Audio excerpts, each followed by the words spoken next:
half of American society, 165 million Americans. Today, while the people on top are doing phenomenally well, 60% of our people are living paycheck to paycheck. Today, while millions of ordinary people are struggling to pay the rent, pay for childcare, and put food on the table, the CEOs, major corporations, are now making 350 times as much as their average workers. According to the Rand Corporation, not exactly a socialist enterprise, over the last 50 years, there has been a massive redistribution of wealth. Since 1975, over $50 trillion in wealth has gone from the bottom 90% to the top 1%. And it's not just income and wealth inequality that we got to worry about. We're seeing more and more concentration of ownership in every sector of our economy. Fewer and fewer large corporations control what is being produced and distributed. Meanwhile, while that is going on, and that should be of major concern to every American, certainly every member of Congress, there is some very good news out there, and that is what we're going to be discussing today. And that is that all over this country, we are seeing workers standing up and fighting back against the unprecedented level of corporate greed taking place.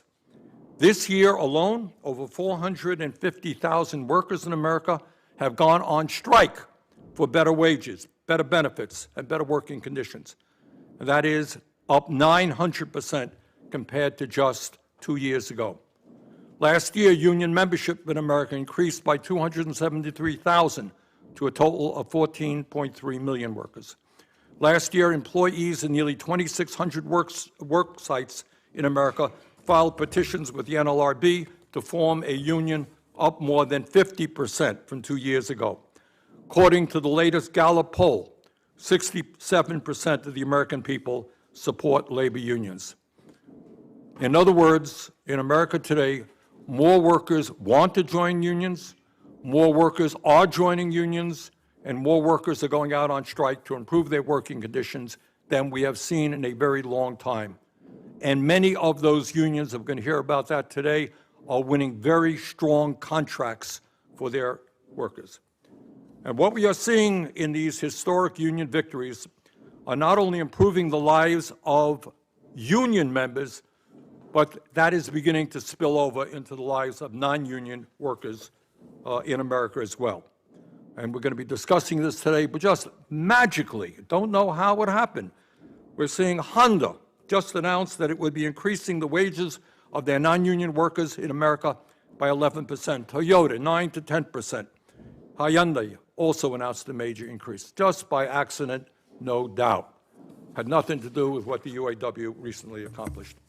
After the Teamsters won a strong contract to increase wages and benefits for their workers at UPS, Amazon increased wages for its non-union warehouse and delivery drivers as well. And it's not just blue-collar workers. We're seeing white-collar workers organize as well. In my state and all over the country, you're seeing residents in hospitals, doctors, MDs, organizing. You're seeing nurses organizing. You're seeing young people on college campuses, graduate students who really have been exploited for years, organizing in large numbers. Obviously, we're seeing actors organizing as well. So that is the good news. The bad news is that for far too long, many corporations are doing everything that they can to intimidate, coerce, threaten, and prevent workers from exercising their constitutional right to form a union and negotiate a fair contract, and we all know why that is. Because when workers are in a union, they get substantially better wages, working conditions, pensions, and other benefits. And that is why it is absolutely essential that we pass legislation like the PRO Act to make it easier for workers to organize.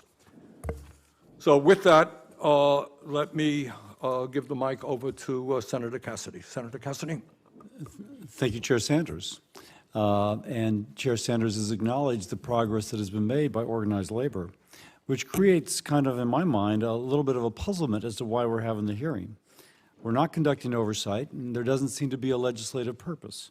The title of this hearing suggests that unions are functioning well, and it appears that they are, and that means that partisan legislation like the PRO Act is not necessary. Unions have a good message, apparently, about their ability to negotiate contracts on behalf of their members. If that's true, then they don't need the PRO Act to eliminate secret ballot union elections, which could expose workers to retaliation and intimidation. Unions shouldn't need the PRO Act to open workers to forced or coerced unionization by banning right-to-work laws in states like Louisiana, my state, that protect workers' freedom to choose whether to join a union or not. And they should not need, unions should not need the PRO Act or the Biden administration to impose radical joint employer rules to make it easier to unionize the 8 million franchise workers while undermining the business model of the establishments which employ them. If unions can convince workers that it is their best interest to join, then there shouldn't be changes to the independent contractor definition. This policy included in the PRO Act would take away the ability of 27 million workers to choose how to earn a living. Why? Well, effectively to make them susceptible to forced or coerced unionization. Now, I support a worker's ability to unionize. The right of workers to organize and be represented by a union is protected under the National Labor Relations Act. But if the benefits of joining a union are so good, and I'm sure that's the testimony we'll hear today, then there's no reason unions should have to coerce or strong-arm people to join. And they certainly don't need government to help them coerce and strong-arm. I'll remind my colleagues that this committee already voted on the PRO Act, with all Republicans opposing. There's no sign that the majority leader will bring it to the Senate floor, and it doesn't even have unanimous support from Democrats. But regardless, this committee has already devoted a markup to progressive legislation on unionizing and bargaining. So what is the purpose of today's hearing other than holding, I hate to say it, a taxpayer-funded pep rally for big labor unions? We have public health programs that expired September 30th, and we haven't had a hearing for the last 2 weeks. There are serious unmet responsibilities of this committee, but this issue takes precedent and is most deserving of our time. If we wish to celebrate those achievements that unions have recently achieved, that's the chair's prerogative. But we should point out that it's been 54 days since this committee has held a markup or hearing to consider actual legislation. Hopefully we can get back on track and use the limited time we have this year to get the rest of our reauthorizations over the finish line. With that, I yield. Thank you, Senator Cassidy. Now we'll hear from our witnesses. Our first witness is Shawn Fain, the International President of the United Automobile Workers. Mr. Fain is a 29-year member of the UAW and got his start with the union as an electrician at Chrysler Kokomo Casting Plant. He served his local union at every level and was elected UAW President this year in the first ever direct election for the union's executive board. Mr. Fain, thanks for being with us. Thank you, Chairman Sanders. Good morning, and good morning, Dr. Cassidy and members of the committee. I'm honored to join this hearing as the first directly elected international president of the UAW, representing over 400,000 active members and 600,000 retired members across a wide range of sectors, from auto manufacturing to higher education. My roots in the auto industry run very deep, back to the first early days of the UAW, when my grandparents, one of my grandfathers was hired in at Chrysler in 1937, the year the UAW organized Chrysler. That job was life-changing for my grandparents, all four of them. Their generation came out of a Great Depression. All four of my grandparents migrated from the South in extreme poverty conditions. One of my grandparents was, her and her siblings were left in an orphanage because their parents couldn't afford to raise them. You know, when they moved north and were able to get good paying union jobs, it changed their lives. It's the reason I'm sitting here today. You know, that changed the entire trajectory for my family. You know, and I shared that same pride when I was hired in 29 years ago.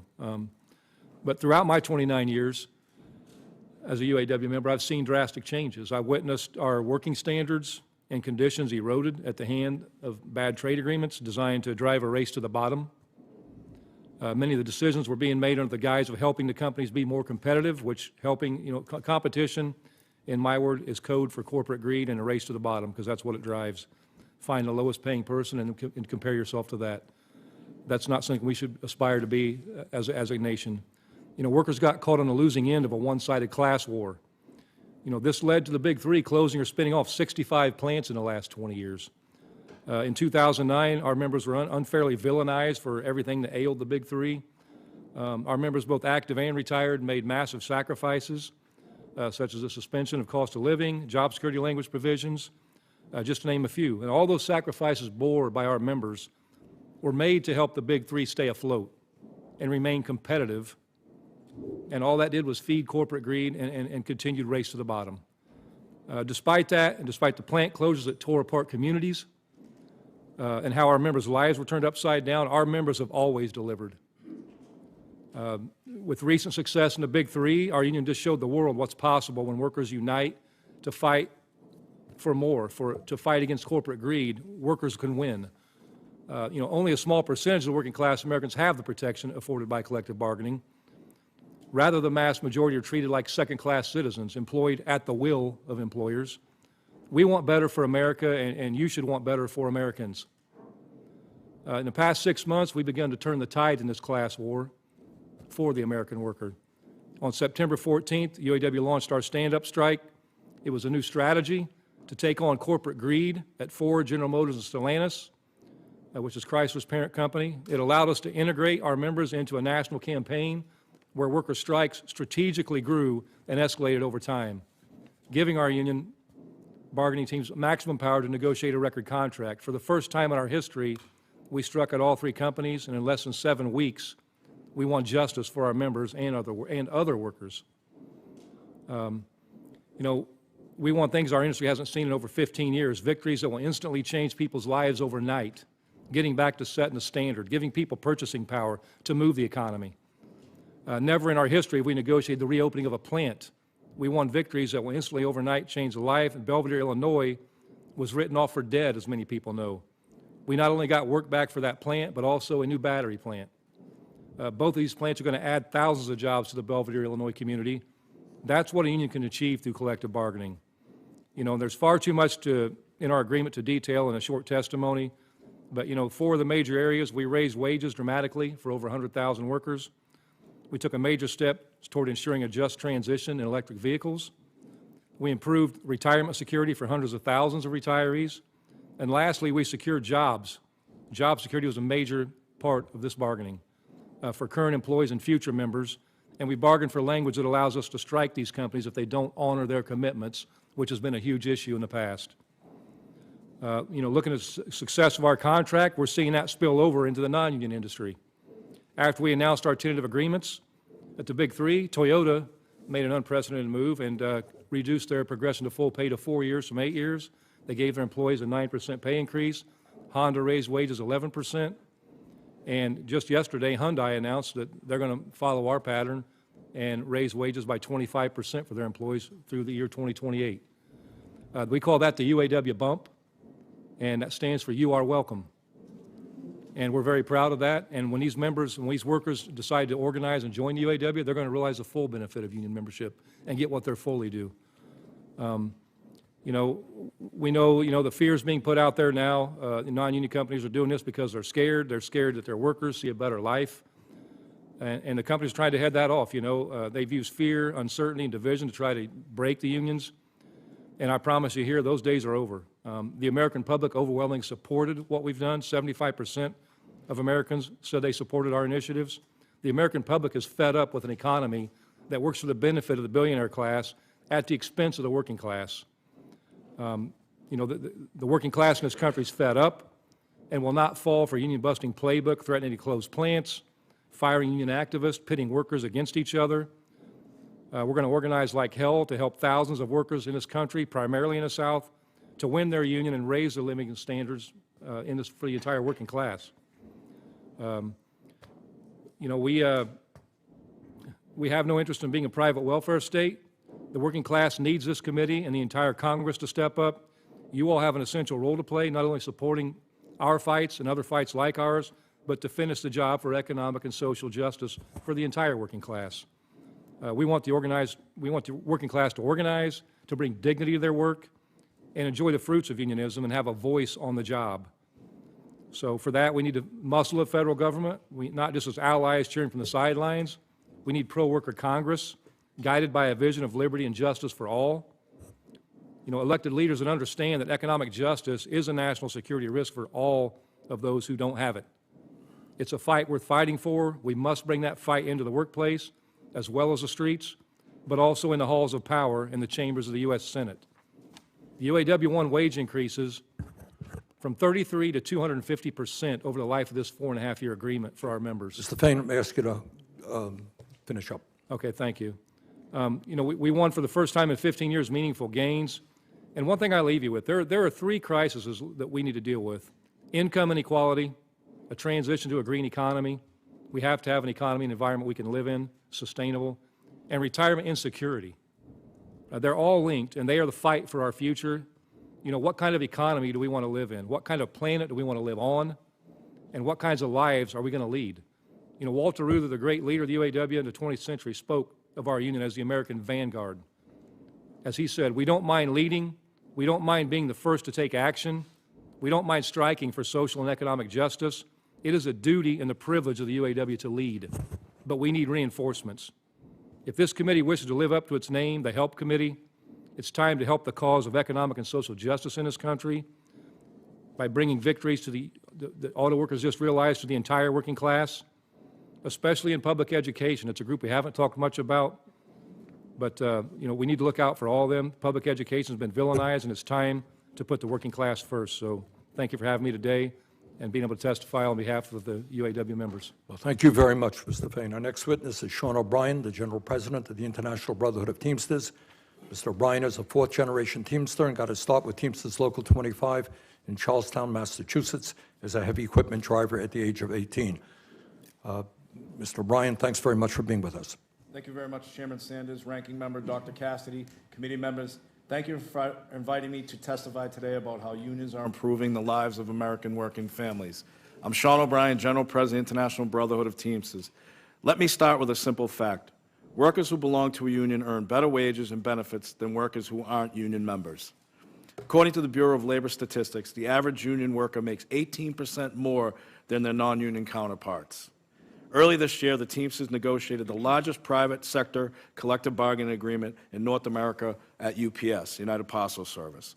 More than 340,000 UPS Teamsters showed the world the positive difference belonging to a union makes for working people.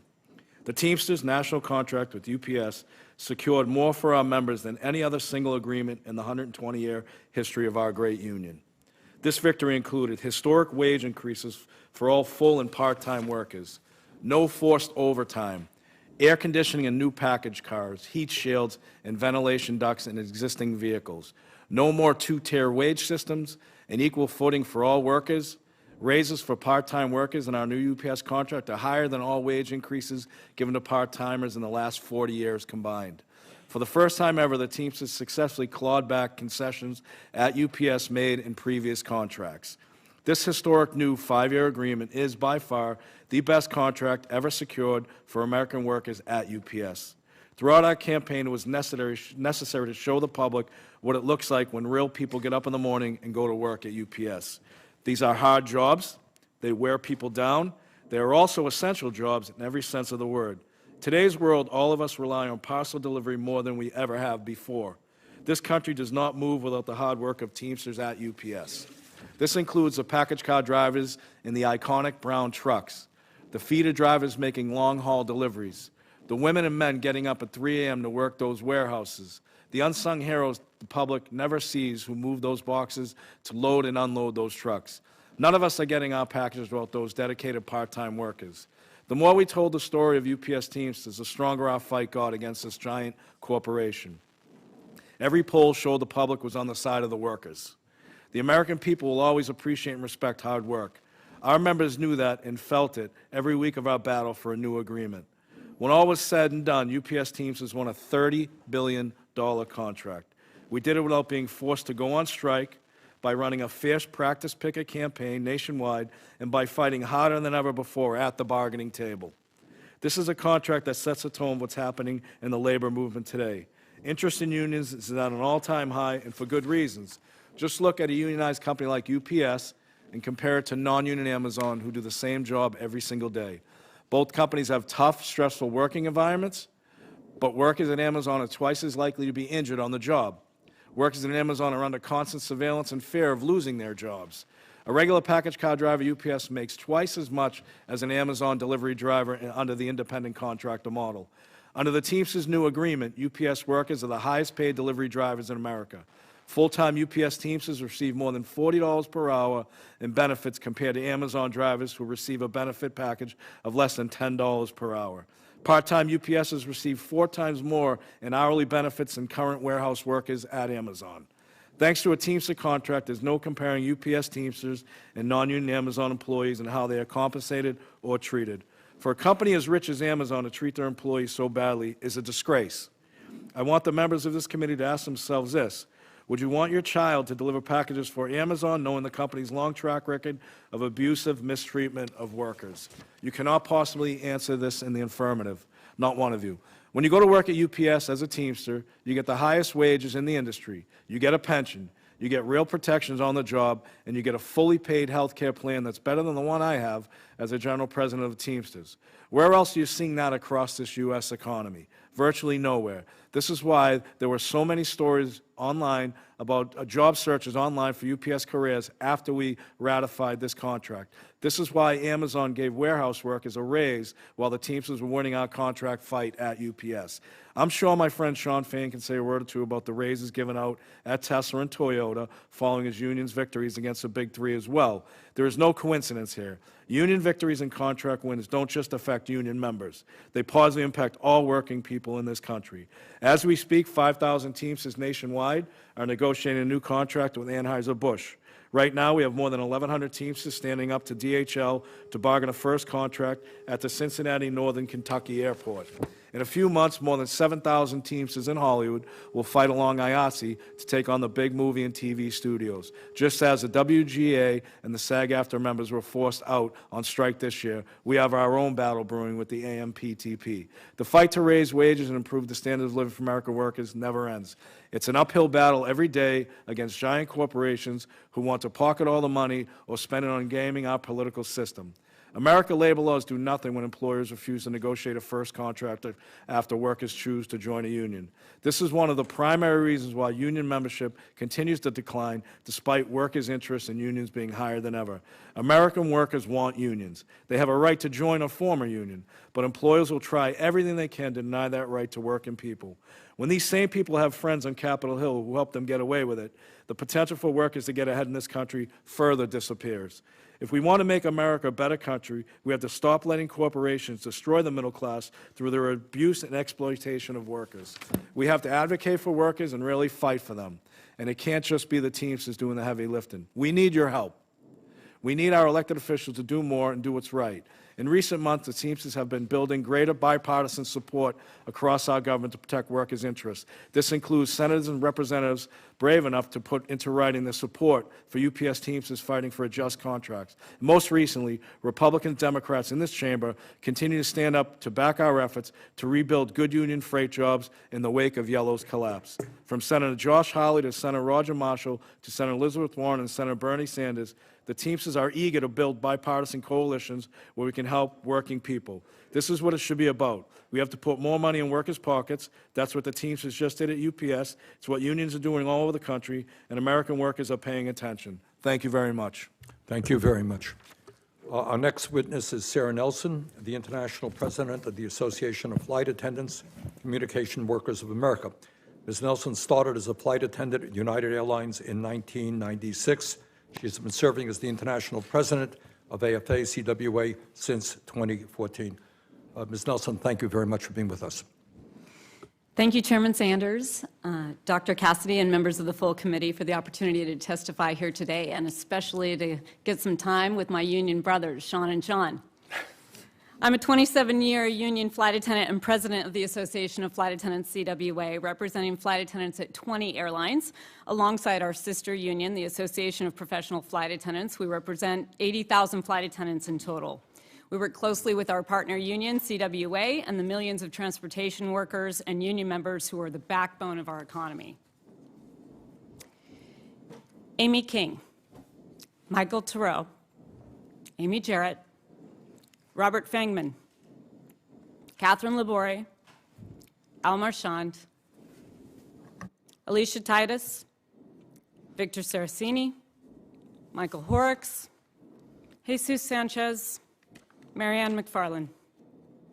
This was the crew of United Airlines Flight 175. You know this flight.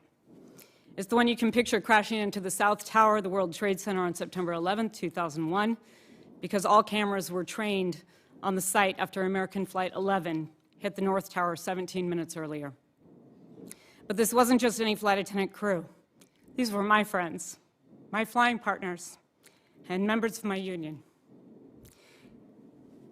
In the 50 years before I was hired, my union fought through massive discrimination to make our jobs one that anyone with the heart of a flight attendant could do, and built up the career with a living wage, comprehensive health care, including specific needs for women, a pension, and safety in the cabin for our passengers, too. But everything changed the moment my friends died. While we grieved and fought like hell to support half of our Boston-based who lost their jobs nearly overnight, crisis capitalists were already plotting to break our union contracts and redefine the value of our jobs. We lost over 100,000 aviation jobs practically overnight. Bankruptcies cut our pay, our staffing, shifted the cost of health care to us, and when $80 million would have saved our flight attendant pension plan, the court approved termination instead, while at the same time awarding $400 million to the top executives. There was no government bailout, but aviation workers were forced to give $81 billion in concessions to save the airlines, much like the auto workers were forced to give massive concessions to save Ford, Chrysler, and GM. The airline industry was heavily union, but after Ronald Reagan fired the air traffic controllers in 1981 and even sent several to jail for the strike, corporate America knew it was open season on unions. I soon learned personally and painfully the reality that an injury to one is an injury to all. As union density declined to just 6% of the private sector workforce, our capitalist economy has unraveled the American dream, and we're fighting to get it back. In 2020, aviation unions were set to negotiate real improvements for the first time since 9/11, and we needed them too. The cuts we endured turned a generation of workers away from careers in aviation. But when the pandemic hit, we were not about to go backward again. We fought for and won the historic Workers First Relief Program, the Payroll Support Program, even though we put constraints on executives with no stock buybacks and caps on executive compensation well after the relief period. Our plan saved our jobs, our airlines, and with the help of nearly every senator on this committee, and aviation was the only industry to not grow in inequality during the pandemic. We've also successfully stopped the airlines from announcing new stock buyback plans since the prohibition ended last year. They must fix the operation for the American public and the workers and negotiate union contracts before sending cash to Wall Street. There was one airline with the lowest union density that fought only during that time to keep out of the law the requirement that they could not spend any federal dollars on union busting. Delta Airlines spent their time doing that and then took the taxpayers' money and cut hours for workers as they were not supposed to do because there were not unions there to hold them accountable like we were at the other airlines. We have tiers in the airline industry too. The regional airlines that do work for the major airlines, United, American, Delta, and Alaska, are paid 45% less on average, working the same flights, doing 40% of the domestic lift in this country. We have to end those tiers, and we have an organizing campaign at the largest regional carrier right now, SkyWest Airlines. SkyWest has, for a very long time, tried to keep the wool over workers' eyes by saying that they already have a union, but it's an illegal company union.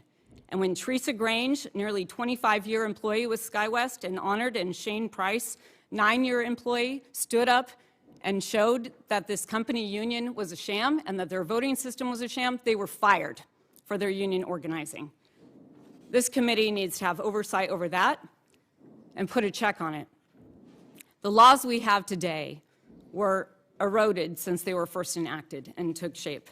The oldest law, labor law, the Railway Labor Act, has been eroded. There has been no reduction in the right to strike, and we routinely got contracts when the right to strike was enacted, and there was a clear question before the companies and the union members in order to reach agreements rather than to go on strike. But the administration has not allowed that release in 2 decades, with the exception of one time. And that is why we are suffering now, today, in contract bargaining, where American Airlines has not had a raise since 2019, the flight attendants. They're asking for a 33% wage increase because to keep up with inflation, they need at least 22%. And if we're going to get ahead from where we were since 9/11, we have to have more than that. We need scheduling rules, and we need our time back. Our time is controlled by these companies, and the consumers are hurt by that too. We're looking for scheduling rules and investments in the airlines so that we are not left out stranded. These are the things that we are negotiating for right now. American flight attendants voted 99.5% for a strike, and will be asking for a release soon. United Airlines and Alaska Airlines is not far behind them. I have a question for this committee and a message for the billionaires who want to bleed the working class dry. To the billionaires, I say there is plenty for everyone. You can be fabulously wealthy, but if you continue to try to keep us poor, you will find that the working people are not going to take it anymore. To the members of this committee, to the elected leaders across the country and around the world, I ask you the question that working people have asked for generations. Which side are you on? Thank you to Chairman Sanders and Dr. Cassidy for the opportunity to testify. Unions are necessary for a stable economy, our safety, our security, and our democracy. Nothing is more important for our nation to succeed than unions, collective bargaining, dialogue between divergent groups, solutions to the existential threats that we face, and the strength and future of our world and nation. The Association of Flight Attendants, CWA, is prepared to do our part, and I look forward to doing that with you and your questions. Thank you. Thank you very much.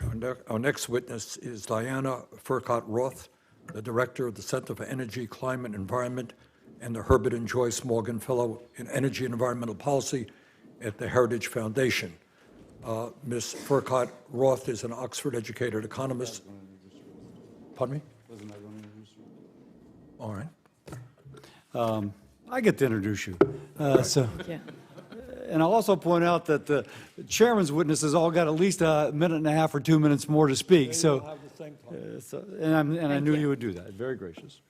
I'm pleased to introduce a witness whose work focuses on policies promoting economic growth and individual freedom.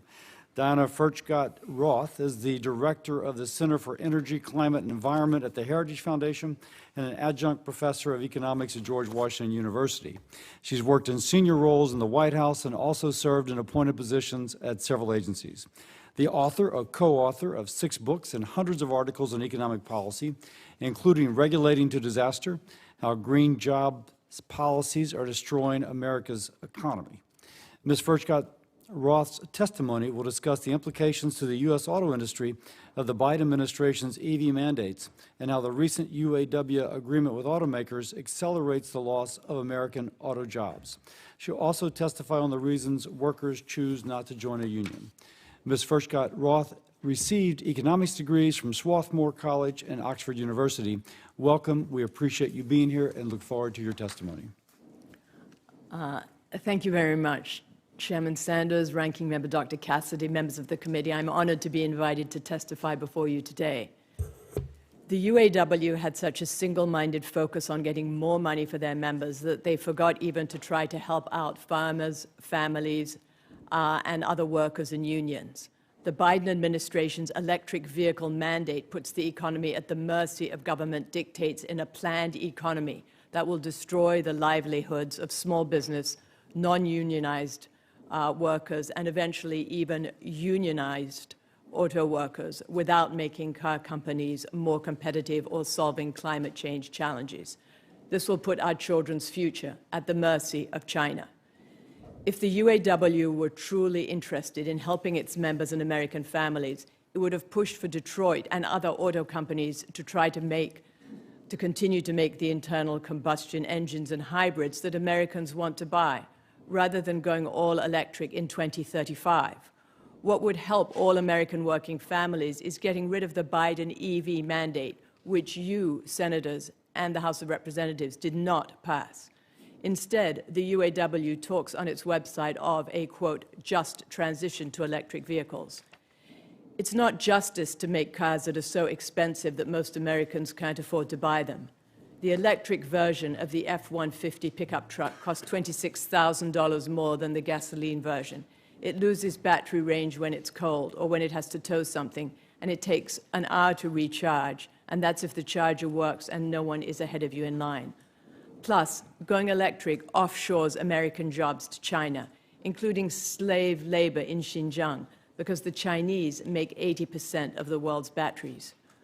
Ford Motor Company President Jim Farley estimated that with all EVs, the auto industry will need 400,000 fewer jobs in the long run.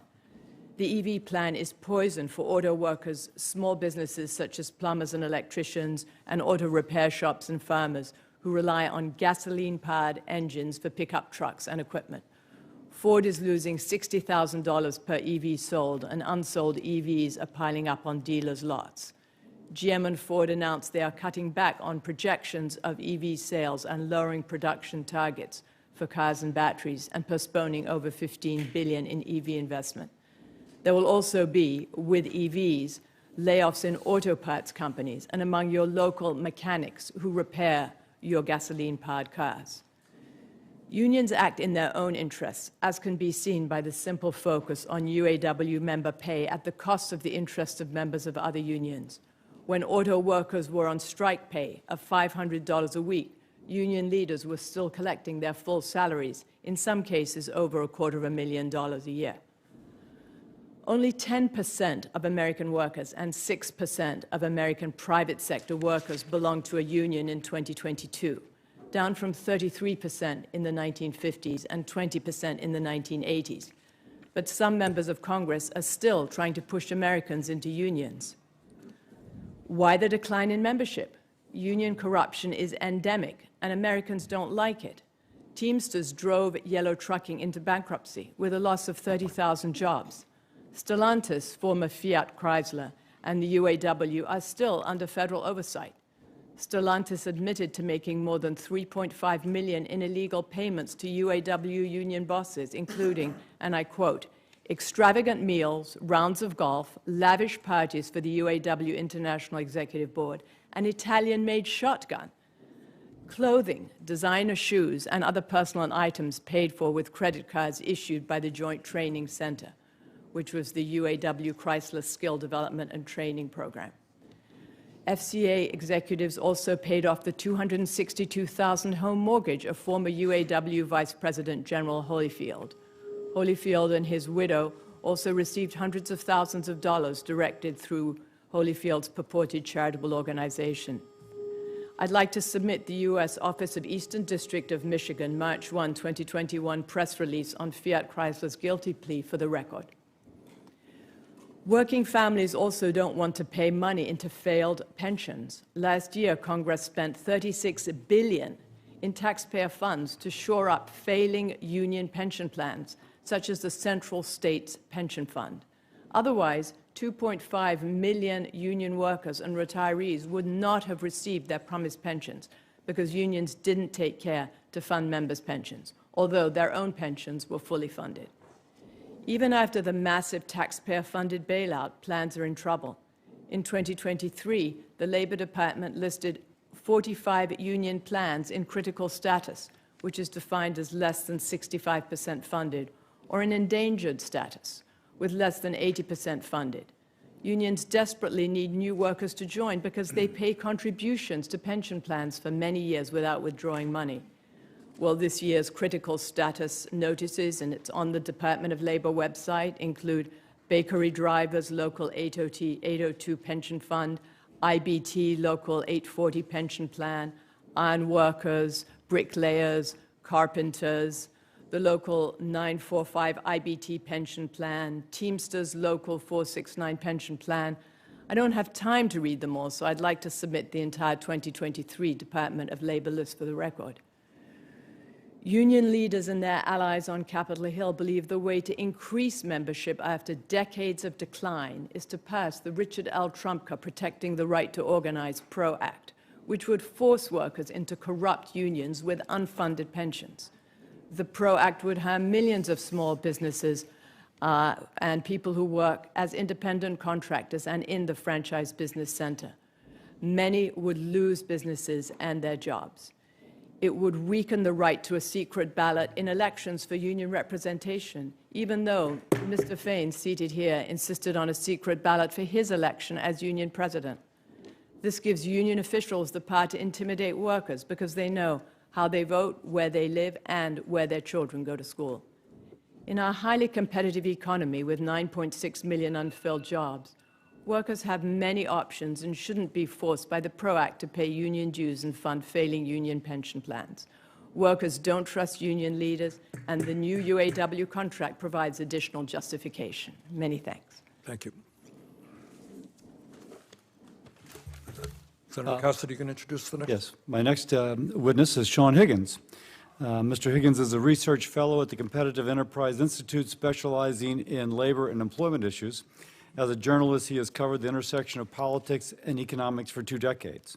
He was senior writer for the Washington Examiner, Washington correspondent for Investors Business Daily, and a contributor to publications including Reason Magazine and National Review Online. His scholarship includes a study on the long-forgotten legislative history of the National Labor Relations Board Act and an analysis of the PRO Act. His testimony will discuss how the NLRA was intended to protect the rights of individual workers to join or not join a union, and how the PRO Act does little to expand the rights of individual workers. Mr. Higgins, welcome. Thanks for being here. We look forward to your testimony. Thank you. I'll try and keep this within 5 minutes. Chairman Sanders, Dr. Cassidy, members of the committee, thank you for the opportunity to speak today. My name is Shawn Higgins, and I'm a research fellow for the Competitive Enterprise Institute. CEI first and foremost stands for the individual worker. We support the worker's right to engage in collective bargaining and the right to refrain from engaging in it. We support the rights of the individual worker to do as they choose and impose any encroachment upon those rights. Preserving the right to dissent, to stand apart from and oppose the crowd, no matter how unpopular that stance might be to others, is important and should be protected just as much in the sphere of labor as it is in civil rights. Those rights must be remembered as we consider the impact of labor unions. I would like to start by discussing a bit about the National Labor Relations Act itself, because my research suggests the principal author of the act would agree. The introductory section of the law says, quote, "It is declared to be the policy of the United States to eliminate the causes of certain substantial obstructions to the free flow of commerce and to mitigate and eliminate these obstructions when they have occurred by encouraging the practice and procedure of collective bargaining." Unquote.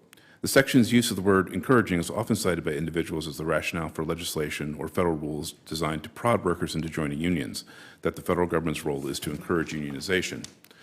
That is not what the law's author, New York Senator Robert Wagner, a Democrat, said at the time of its passage, however. His view was that the government should be a neutral arbiter. It would defend the rights of those who sought to engage in collective bargaining, provided that doing so was their own affirmative choice.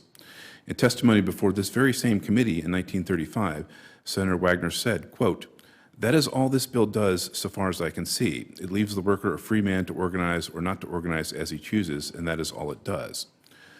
Lest you think I'm taking a single section out of context, in another exchange with another witness in the hearings, Columbia University economist Dr. Paul Brissenden, Senator Wagner denounced the, quote, "propaganda, which has been pretty widespread, that the purpose of this act is to impose some particular union upon the manufacturers of the United States. This bill does not do anything of this kind, except that it does make the worker a free man so he may decide whether he wants a union or not, and if he wants one, what particular union he wants to represent him, or whether he wants to remain unorganized." Unquote.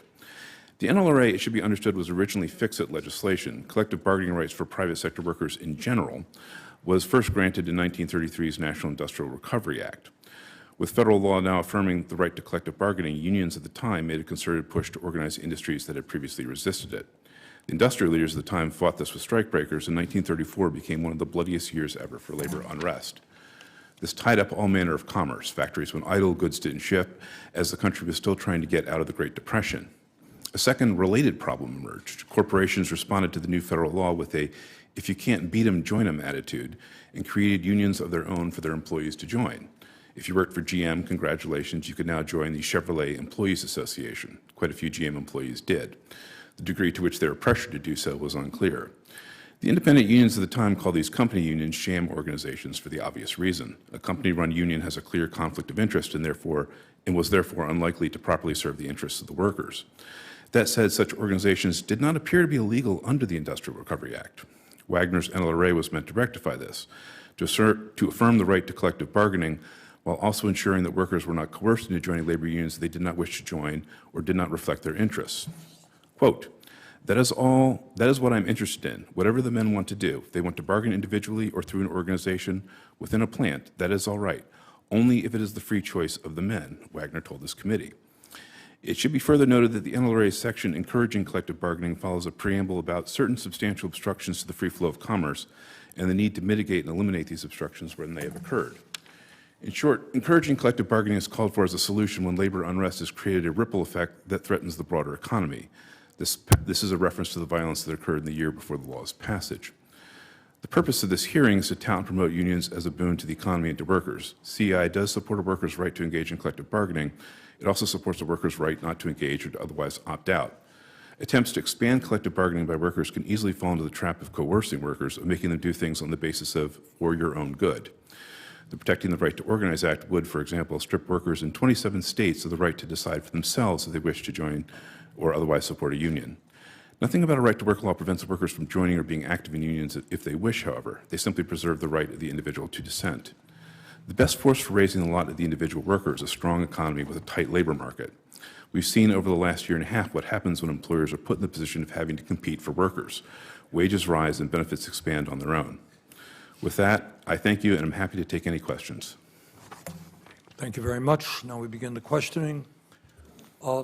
Let me ask one question to the three union representatives here, and that it's a two-part question. And the first part is, in your experience, how do workers feel about the reality that their CEOs in America now make 350 times more than the average worker? That's question number one. Question number two, what plans do you have to organize the unorganized in your areas of influence? Mr. Fain? Thank you, Mr. Chairman. I guess in both those questions, I mean, the CEO pay issue, obviously we highlighted that a lot throughout the process, and it's despicable that that someone, it would take one of our workers 350 years to make what a CEO makes in a year. The head of GM made how much? Makes 29 million. Okay, and starting wages at one of the automobile plants was what? Prior to this contract, 16 something an hour. But the sad irony in this is just the fact that workers in this country are fed up, and that's what this is all about. And it doesn't just matter for UAW members, it's just working class people in general. We have to ask ourselves what kind of society we want to live in. And CEO pays run rampant. We hear the talk about competition all the time of being competitive, and us being competitive with the transplants. But it's funny, I don't hear that talk when it comes to CEO pay. The average big three CEOs make almost 25 million, 30 million a year. The average CEOs of the transplants make around anywhere from 3 to 5 million. But we never hear that argument. All right, let me ask you the second part of the question, organizing efforts. What plans do you have to organize unorganized workers? We're going to organize like hell. I've said this throughout the last year that when you bargain good agreements, when you set a standard, people want to be a part of that success. And it's what changed my grandparents' life. It's what changed millions of workers' lives in this country back in the 30s, 40s, and 50s, and 60s. And so, we've had thousands of workers from non-union plants reach out throughout this process, want to be a part of this, and we're going to go to work. Mr. Bryan, same question. How do workers in general, in your experience, feel about huge income and wealth inequality we're seeing? What kind of organizing efforts are you planning? Well, I think first and foremost... Microphone, please. Sorry. I think first and foremost, Chairman Sanders, our members obviously want to be rewarded for the work that they do. And, I know there was, prior to us coming to the record settlement with UPS and many other agreements that we've negotiated in the last 20 months, is that people that have never performed the job, people that have never touched a package, people that have never went out and delivered through the toughest times, the pandemic, putting themselves and their family at risk, rewarding themselves with record bonuses and pay, and obviously record profits, all the while our members were status quo. You know, there's no doubt that CEO pay has increased, I think, since 1979 on the average of 1,400%. And I think the average U.S. worker, both non-union and union combined, has only increased by about 17%. So there is a huge disparity there, and our members don't like it. But the reality is that's why we have the ability to collectively bargain and hold these employers accountable and actually state facts for the record on what our members do. As far as organizing goes, we are utilizing any and all collective bargaining agreements, especially now, as a template to show the non-union workers the benefits and protections that they will receive when they join a union. And there's no better testimonial than actually holding a contract that's been signed by an employer that guarantees the terms and conditions. Now, if you would ask a non-union employer to, or if you ask someone that's non-union to go to their employer and say, could you guarantee me these, would that non-union employer sign that? Okay, Ms. Nelson? Flight attendants and other workers are enraged that when they can't make ends meet, that they've got every person in the house working 2 and 3 jobs or overtime just to try to get by and still scraping from paycheck to paycheck, that other people are living in lavish conditions, that airline executives are hiring private jets to fly them out of a city that no one else who has to buy a consumer seat can get anywhere from. They're absolutely outraged by it, and that's why they're organizing. Delta Airlines has made twice in billions what the other airlines have made.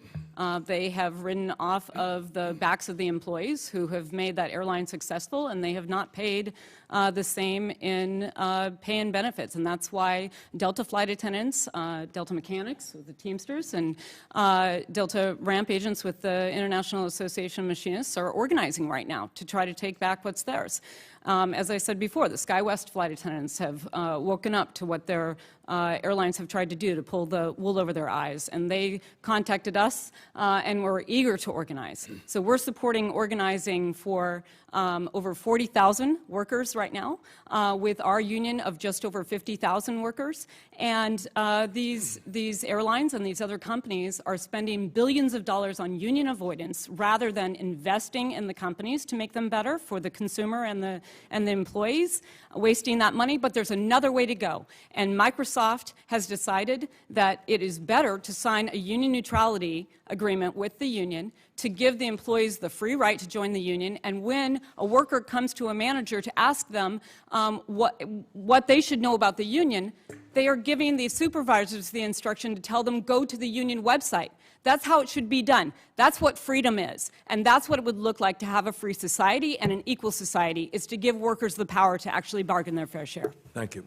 Senator Cassidy. I'm going to defer to Coach Tuberville first, but I'm going to ask that the 2 documents that Ms. Furchtgott-Roth mentioned be added to the unanimous consent that these be added. Without objection. Senator Tuberville. Thank you, Mr. Chairman. Thank you for being here today. Mr. Higgins, our economy is in incredibly shaky position. Inflation is off the charts, especially after COVID. With all the strikes over the last few years, has that played an impact on our economy? Have the strikes Yes. played in? Yes. I don't know that they've had much of an impact as of yet, but certainly the increases in pay is going to have creates the problem of potential wage price spiral, and that will increase the inflation itself. Yeah. Yeah. Mr. O'Brien, we had a hearing not too long ago about we're going to be probably over 1 million truck drivers short in the next 5, 6, 7 years. What's the Teamsters doing in terms of recruiting and planning for this in terms of recruiting and training? Well, I think first and foremost, what I testified to earlier is very helpful as a result of us settling a record UPS agreement. I think at the previous hearing, there was some numbers put out there where UPS drivers only made $59,000 per year. That's not true. On their own website, they make $162,000 per year. So by us raising industry standards, that will help in the recruitment. We also have a very robust military training program where people come back from the military and we train them and place them in companies like ABF, United Postal Service, T-Force, and many other partners that we have as employers. And I just want to be clear, not every relationship that we have with employers is adversarial. We work day and night to make sure that we create opportunities so that these companies can be successful. There's some companies that obviously can't, and we bear the blunt of that, but we do work with our partners to make sure that we fulfill the needs of this country and keep supply chain moving. Thank you. Thank you. Mr. Fain, Biden administration's prioritizing climate change. We all know that. We've seen it. We've felt the repercussions from it going to electric vehicles. In 2027 and beyond, 2/3 of the new vehicles on the road are supposed to be EV. Going through all those, EPA regulations are out of sight. So what's your thoughts on the availability of the union jobs and the push to EVs in the automatic EV industry? Thank you. Look, we believe in a green economy. We always have been. The UAW has always led the way when it comes to environmental issues. Does it cut back on jobs? I keep hearing that. So it doesn't have to. Through this contract, we didn't just only bargain for battery work. I think what gets lost in this, there's battery tray work, there's electric drive motor work, there's e-motors and housing and covers. We negotiated for all those things. But the other thing we also did was we negotiated to bring combustible engine work back to some of our plants from Mexico and other areas. And so, you know, we have to see the direction it goes, but you know, we're going to embrace this. We're not going to run from it. But our biggest concern through all this is it needs to be a just transition in this process where workers aren't left behind. Is it true that we're building most of our combustible engines south of the border now? Some, not most. I mean, we have you know, in the big three, I mean, we have several engine plants and transmission plants. Some of that's ramped down due to this transition, but we secured things in this contract to, obviously, like I said, to bring work back and protect on both sides of this. Yeah. Ms. Nelson, we all fly quite a bit. What is the biggest complaint from flight attendants? And don't give me money. I'm not talking about money. What is the biggest complaint now where we can get more qualified, consistent, you know, flight attendants on flights? What's very difficult is that today it is extremely combative in the cabin, and we have fewer staff than we ever have. So there's fewer flight attendants per passenger. I understand that, but that's not going to get any better. We got to have people break up these fights, you know, obviously. Yes, absolutely. And leadership to encourage people to come together and understand that we can actually safely get from one place to another without having a brawl is very helpful. So appreciate leaders around the country talking about unity and talking about how we're better off when we work together to ensure that safety and security come first and that people can come to work without being fearful of being a punching bag. Yeah. I think we'd all agree, too. We got to get more people back to work. Training. I came from the education field, getting more kids into technical training other than going to a four-year school that they're not going to get anything out of, to be able to get a job like most of you, you know, supply. So thank you for being here today. Thank you. Thank you, Mr. Chairman. Thank you. Thank you. And we are going to work on an apprenticeship program. I think that's vitally important. Senator Casey. Mr. Chairman, thanks for having this hearing, you and the ranking member, and bringing in leaders to talk about workers and corporate greed, but also the promise of union organizing. And we're so grateful to be with these leaders. I wanted to start with obviously a related issue, and that's what has been termed greedflation. We just did a report about this last week. When major corporations are taking advantage of consumers by jacking up prices and blaming inflation, just because they can, without any kind of scrutiny. And when they jack up those prices, they hurt a lot of families, and that's what we're seeing all across the country. Here's the reality: just between 20 and 21, just between those few years, corporate profits rose 75%, 5 times the rate of inflation. That is, I think, for so many Americans, an abomination. when corporate profits are exploding by 75%, 5 times faster than inflation. When I travel across Pennsylvania, I hear about this every single day, whether it's people trying to pay their grocery bill or other household or family expenses. And greedflation is impacting our families. This is documented. This isn't some theory. We can document it, and we do in the report. And it's, if anything, it's elevated the significance of unions and why union organizing has never been more important. To give a worker and his or her family a shot at being able to make ends meet because they have the benefit of a union. And unions like those that are represented here today are critically important in this fight for workers. Strengthening workers' rights and protections, including the fundamental right to organize, which, by the way, is under threat. And anyone who thinks just because we had a legislation in 1935, the National Labor Relations Act, that everything's okay, every day of the week that right is under threat across the country. It's essential, that right to organize is essential to building an economy that works for all Americans. So my first question is, President Fain, not just because you've had a couple successful months with your organizing, but I'll start with you. As you know from the deal, the historic deal that you just negotiated, securing wage gains for auto workers, the big three are another example of this. They've seen record profits, and they've given their CEOs millions in salaries and bonuses while fighting to deny their workers a raise and keep their car prices high. How has corporate greed affected American car prices and worker wages?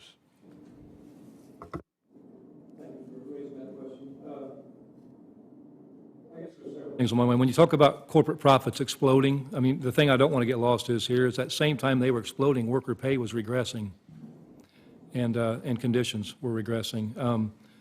You know, I've had, you know, Mr. Higgins was talking about how increases in pay will impact the economy negatively. You know, this goes back to the fear-mongering that takes place. Anytime we bargain a good contract, the next narrative that gets put out there is that, you know, the world's going to end because working-class people make a livable wage, and it's going to drive the price of vehicles up.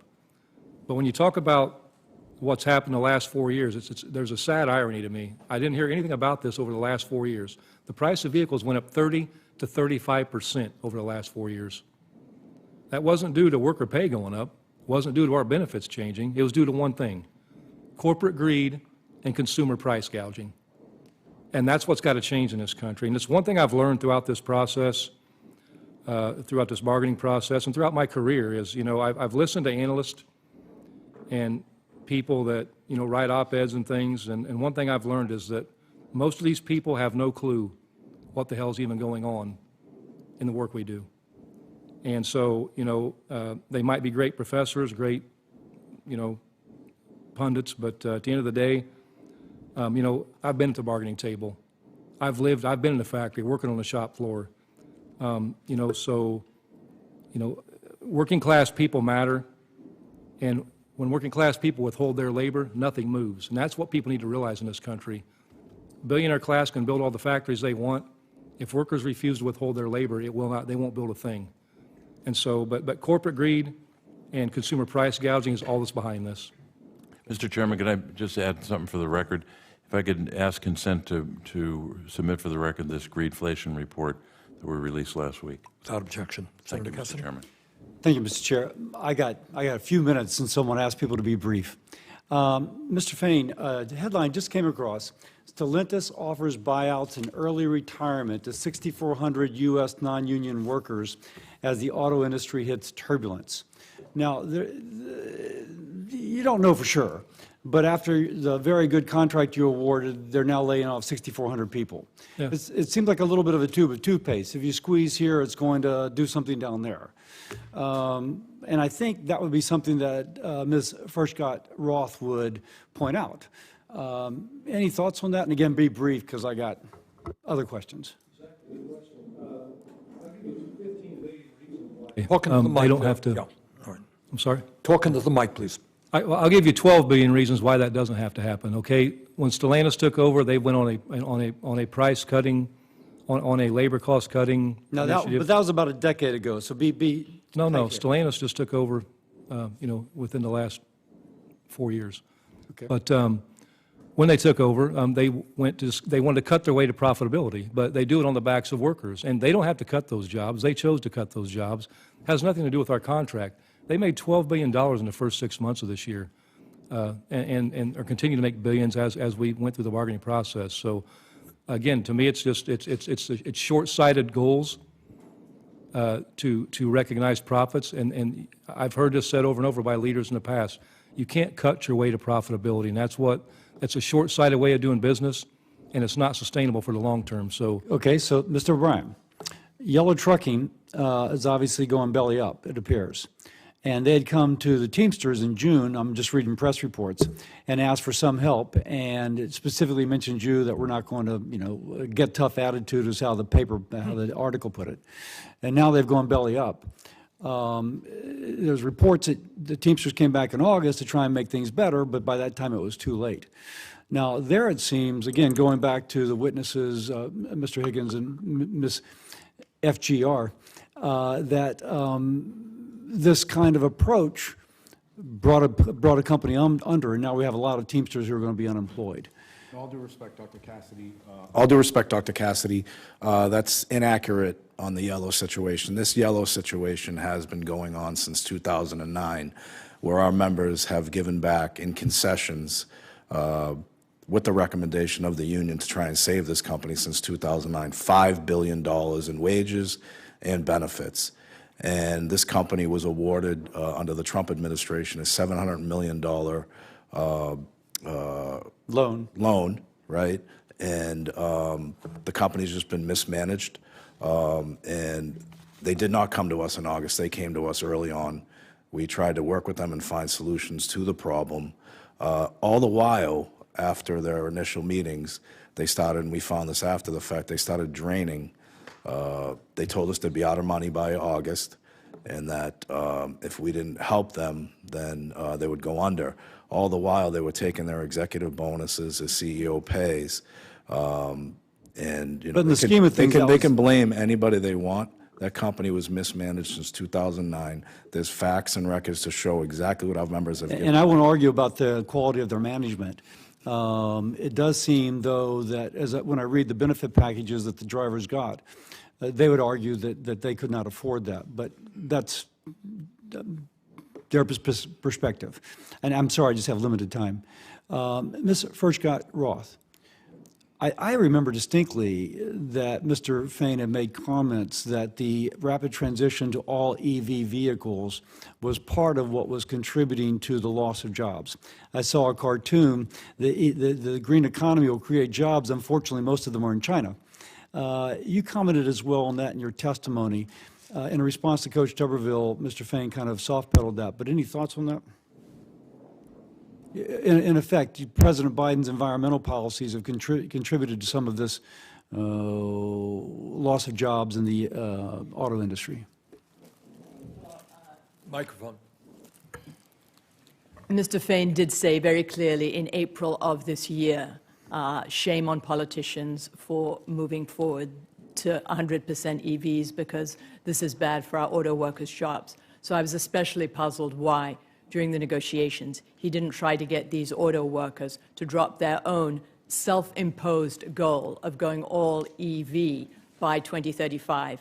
And Mr. Fain has just said that he's got some of the internal combustion engines to move back from offshore, but they're not going to be able to use them after 2035. At least they say they're not going to be able to use them. They say they're not going to use them. So why is that? It's not under the law.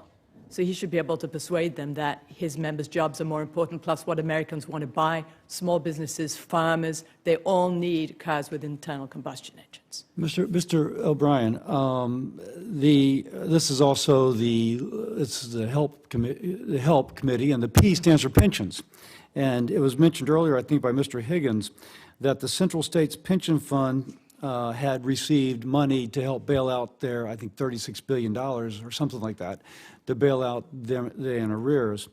It's my understanding that the roster submitted by the Central States Pension Fund had nearly 3,500 dead individuals submitted to the Pension Benefit Guaranty Corporation. Somebody commented it's a little bit like the voting rolls in Chicago.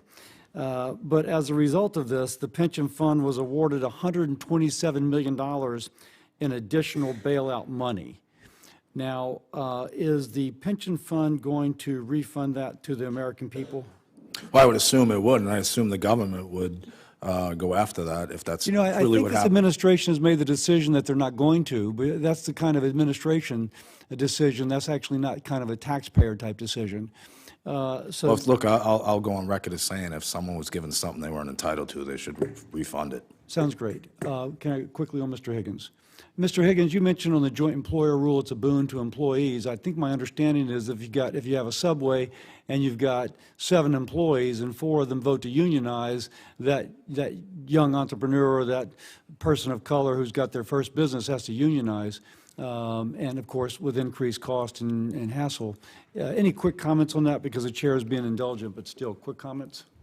Well, as far as the joint employer goes, it doesn't directly impact unionization itself, but in terms of it does sort of bleed back towards the corporate parent, and that's, I believe, the intent here. If you're organizing, you have to organize, and they're franchisees, you have to organize them piecemeal by one. But if the franchisor is considered the joint employer for all of its franchisees, then you can simply direct your campaign at the franchisor corporation and do it that way. And I believe that's the sort of underlying impetus. Senator Baldwin. Thank you, Mr. Chairman. I want to begin by recognizing the incredible leadership of the 3 union leaders before us today. From winning historic gains at UPS and the Big 3 to protecting airline workers during the COVID pandemic, you've really served your members quite ably. Despite these bright spots, it has been a tough year for union workers in Wisconsin. President O'Brien, when you came before this committee earlier this year, I asked you about the announced closures of 2 Energizer battery plants in Wisconsin. These facilities in Fenimore and Portage were formerly Rayovac facilities. Rayovac was an iconic Wisconsin company. These workers, represented by the Teamsters, and by the way, I had a chance to visit with some of them just a few weeks ago in Fenimore. When Rayovac was acquired by Energizer in 2018, the Federal Trade Commission shocked investors when it appeared to really rubber stamp that merger with no conditions attached. By the way, that same merger was treated very differently by regulators in Europe. After the approval, consumers began paying higher prices for batteries, not lower. And nearly 600 Wisconsin union members stand to lose their jobs as the company moves those jobs to Singapore and North Carolina, both at facilities without represented union labor. I've urged the Federal Trade Commission to actually retroactively review that merger approval. I've asked them on 2 occasions so far without any luck. Then, in July in Wisconsin, Master Lock announced that it would close its Wisconsin plant, which has operated in downtown Milwaukee for nearly 100 years. Shortly after its parent's company acquired a lock business from a competitor, the company decided to move 400 jobs, 330 of which are UAW members, to Mexico and to China. We have seen this playbook in Wisconsin before, and so I am currently working on legislation that would require the Federal Trade Commission to consider the impact of mergers on workers in addition to the other considerations, because the workers are the ones who bear the brunt of the quote-unquote efficiencies found after a consolidation. I'm really tired of seeing our high-wage union jobs in Wisconsin go to non-union states or abroad. These companies hire consultants who see cutting union jobs as the way to increase their margins, but I see it as cutting off your nose to spite your face. The truth is that unions provide the security and wages necessary for workers to develop skills, expertise, and institutional knowledge that are the bedrock of innovation and growth. But too many in corporate America are not interested in innovation or growth anymore. Many large companies only want to look at the very short-term quarterly capitalism, extract value, cut wages, close facilities, and increase buybacks, all to enrich themselves and their investors. So it's a big question with very little time left for the three of you. But how can we change that culture of corporate America to get these companies to see their union workforces as an asset to be grown instead of a cost to be cut? Senator Baldwin is right. Very little time. Be very brief in your answers, please.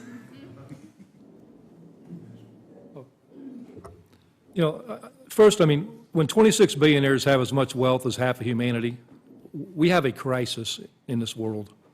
You know, I don't see these things, the master lock situation, I don't see it as any effort of efficiencies.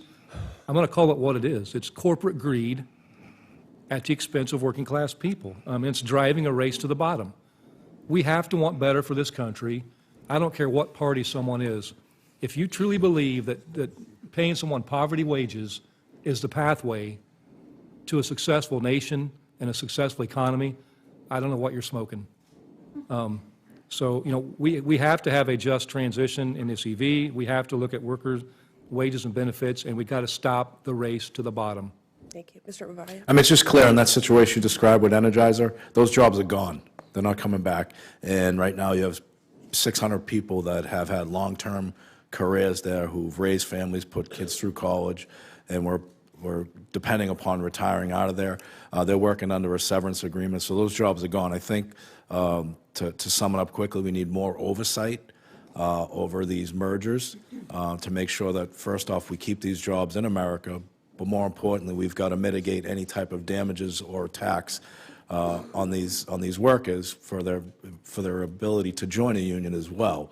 I mean, they're going to go to North Carolina, which is right to work, and it's proven that the median average wage in right to work states are far less than the non-right to work states. So we've got to have more oversight on these mergers and acquisitions. I agree with you completely on everything that you said, Senator Baldwin, and we do need a better look at the impact of mergers on workers. In fact, actually, there has not really been a look at the impact on workers in the JetBlue Spirit merger, which is actually going to improve jobs and increase competition in the airline industry, giving one more airline at the highest level competition with the others to drive those jobs to better standards and also to give consumers better choice. So we need to have that. But we also need to have constraints on stock buybacks, and we need to move away from this idea of the quarterly earnings, because even the best CEOs that I have worked with who have wanted to run a very good company have been forced by the people who own the company. They are no longer the decision makers. They are driven to send more and more money to Wall Street rather than investing in the company, investing in the workers, and investing in what is going to be good for the consumers. So we have to remember that a rising tide lifts all boats, but the working class is the tide. And that's what we have to focus on. Thank you. Senator Mullen. Thank you, Mr. Chairman. Just to get a little factual on what Mr. O'Brien just said about right-to-work states versus forced work states. According to the compensation data report, the U.S. Commerce Department, an average salary for private sector employee in 2019 was $4,000 higher than the average employee in forced union states, stating that right-to-work states pay more. Now, if we also want to break this down to statistics, which was quoted earlier by Mr. O'Brien, about wage differences, if you talk to the Bureau of Labor Statistics in non-union jobs, their average salaries raised 14.6% compared to 11% wage increase on unionized workers from 2020 to 2023. If you go back to the percentage of union workers, because if unions was working so well, then you'd see an increase in union jobs, not a decrease. 50 years ago, 33% of our labor force was union. Today, it's 10.1%. If you go back and you start looking at wage earned, if you actually compare comparable wages to ages, not a partisan point, but you go to all wages earned, not just comparing 16 and over to 54 to 64-year-old ages, you'll see that the actual average, according to the Bureau of Labor Statistic, that if you subtract the union dues, it's actually higher. Non-union employees are getting paid by roughly 1 to 2%, which is exactly what union dues are, is 1 to 2% of their salary. So I just wanted to set the record straight on that, and that's coming from statistics, all right? Now, let's talk about Mr. O'Brien himself, his behavior. As everybody knows, and it's here in the last time, him and I kind of had a back and forth. Appreciate your demeanor today. It's quite different. But after you left here, you got pretty excited about the keyboard. In fact, you tweeted at me 1, 2, 3, 4, 5 times. And let me read what the last one said. It said, greedy CEO who pretends like he's self-made. Sir, I wish he was in the truck with me when I was building my plumbing company myself, and my wife was running the office, because I sure remember working pretty hard and long hours. Pretends like he's self-made. What a clown. Fraud. Always has been, always will be. Quit the tough guy act in these Senate hearings. You know where to find me, any place, anytime, cowboy. Sir, this is a time, this is a place. If you want to run your mouth, we can be two consenting adults. We can finish it here. Okay, that's fine. Perfect. You want to do it now? I'd love to do it right now. Well, stand your butt up then. You stand your butt up. Oh, hold on. Big No, guy. stop it. Is that your solution to every problem? No, sit down. Oh, you're a clown. Sit down. Look at you. You know, you're a United States Senator. Sit down. Active. Oh, okay. Sit down, please. All right. Can I respond? Mr. Hold Chairman? it, hold it. If Hold we on. can't, no, This is I have what the he mic. said. I'm sorry. This is Hold what it. he said. You'll have your time. Okay. Can I respond? Oh, no, you can't. This is a hearing.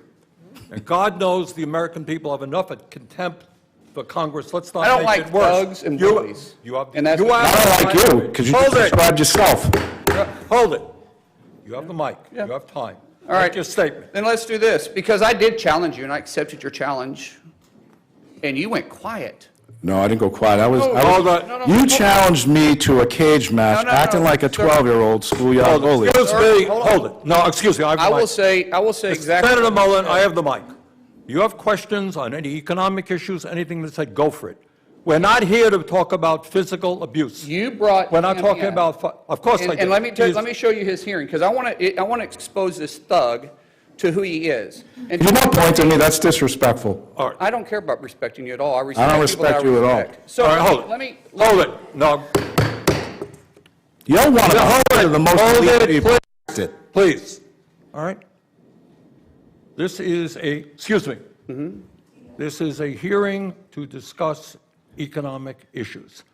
All right? If you have questions for Mr. O'Brien or anybody else on what he has said, go for it. I mean- But we're not here to talk about fights or anything else. I'm quoting exactly what he said. You can and say this what is- you want, This is but- your witness This you is brought. my And let me, witness. I'm exposing him. You can as a talk person anything you who want, is. So but in no fight- 2013, Nope. in 2013, O'Brien was suspended by the Teamsters for intimidating your own members.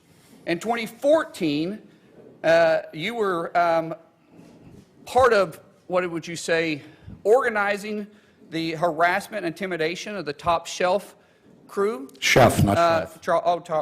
Top Chef, okay. And then, and I think in the reports they said sexual, racist, and homophobic slurs and death threats. 14 tires were sliced, and 5 Teamsters were arrested. And you said, well, I had nothing to do with it. But however, in that same statement, you said, but if I get called to testify, I'll plead the fifth. This is a witness you brought in here. In 2017, you were removed as lead negotiator by then President Hoffa for UPS for your actions. And then in 22, when this guy was elected, what he said after he got elected was he wanted to bring the mob mentality back to the Teamsters. This is your guy. And you're obviously going to give him a chance to respond to your questions. Absolutely, absolutely, because this is my question. Because you called me out. I didn't call you out. Yeah, you did. You said anytime, any place. That's, what you said. let's get the record Okay. straight. Ms. Holden, no. Hold on. Senator Mullen, do you have a question for the witness? Yeah. I think Okay, that's what I'm getting let's at. hear it. So, anytime, any place. No, that's not, April is a charity event No, that's not, no. No, it's a, No, we- sir, he said it, and this is my He is time. here to You didn't no. set parameters on what the questions can or cannot be asked, and I'll ask. No, you're not going to, we're questions. not going to be talking about we understand. physical confrontation. Oh, this is about charity, for a union charity, because this is This for is, firefighters and. do you have a question on his testimony? April, Grow up, April will you next please? Do you year. have grow a up. You're an question embarrassment. on his, let's not You be. said it. You're an You embarrassment. said You're it, an and I'm just embarrassment. simply answering it. You Senator reached Mullen, out Joe, to hold it, everybody. hold it. I- Senator Mullen, you made some charges. Charges? Mr. O'Brien, do you want to respond to Yeah, the go ahead, question? please. Yeah, I mean, look, the reality of it is, you know, Accept my challenge, tough Mr. guy. Mullen, tough guy. Answer, hold it, answer the questions. All right, you're one, he Please. made a lot of statements, right? And his statements are fiction at best. Fiction, I read them. Can he answer? What? Hold, answer the question, please. I can't understand him, to be honest with you. He rambles so much. What was your question, actually? Well, you said I made a lot of statements. No, but what's your question? I don't understand your question. Could you repeat it? You said anytime, any place. What's your question? Accept the challenge. What challenge? You said anytime, any place. I'm accepting yours, so why don't you come What back? challenge? What challenge are you talking April about? 30th. How about we do it for a charity at the Smoking Guns in Tulsa, Oklahoma? No, we're not going to be what was the talking about challenge? physical What are you talking about? confrontations here. You want to fight me? What do you say by anytime, any place? Let's have coffee, discuss our differences. Oh, that's what you said. Yeah, that's right, exactly. All right, well, let's sit down and have coffee. Let's I'd do love it. to. I'd love to. But do it. It's the, funny how you're backing out. okay. I don't back on anything. You did. You're the one. You're a 100. Senator- Should be the most influential people in this country, making changes. Senator You're Hassan- focused on. Okay, You're thank focused you. on Why did you- debate that's not Why even did you relevant. keep texting You're an me and then embarrassment. silence? You're an Excuse me. embarrassment. Then you That's went what you are. silence after You're an embarrassment to the my text. state of this Oklahoma. hearing is about the condition of the working class in America. You That's brought what a we're thug talking. into this You're the biggest thug here. You brought him in. All right, You're the biggest thug. Even Look, your I don't know colleagues call you Why a you do joke. what you're doing, Senator Hassan? Thank you very much, Mr. Senator Chair. Hassan, you got a Senator question? Mullen, please yield. I've been recognized No, by the chair. you got it. Back to quoting. The now- microphone is yours. Chairman Sanders, I want to thank you for this hearing. I want to thank Ranking Member Cassidy, too, for participating in it. And I want to thank all of our witnesses for being here today. It's really a great time to be able to be with all of you and to be here with union leaders to discuss the important role that unions play in improving the lives of working families in New Hampshire and all across the country. I have three questions. I'd like to get through all three. I want to start with you, Mr. Fain. You talked in your opening remarks about the historic gains that the United Auto Workers have recently achieved. And I understand, and you mentioned that soon after the agreements were announced, other automakers have boosted their employees' hourly wages and benefits. So can you just talk a little bit, and try to keep it to 30 seconds to a minute, about how union successes lead to improved conditions for all workers? Yeah, thank you for that. And I think this goes back to, Mr. Mullen's previous comment about, talking, I think he was, I respectfully had to disagree with his comment about that, in right-to-work states, workers make more money. And I think this is a prime example. We bargained our greatest contract in our history, the richest contract in our history, where it will change lives. And, we set that standard. And immediately you saw Toyota, Honda, and now Hyundai changing their conditions, raising pay for their workers and shortening the progression to get to full pay from 8 years to 4 years, from 6 years to 3 years.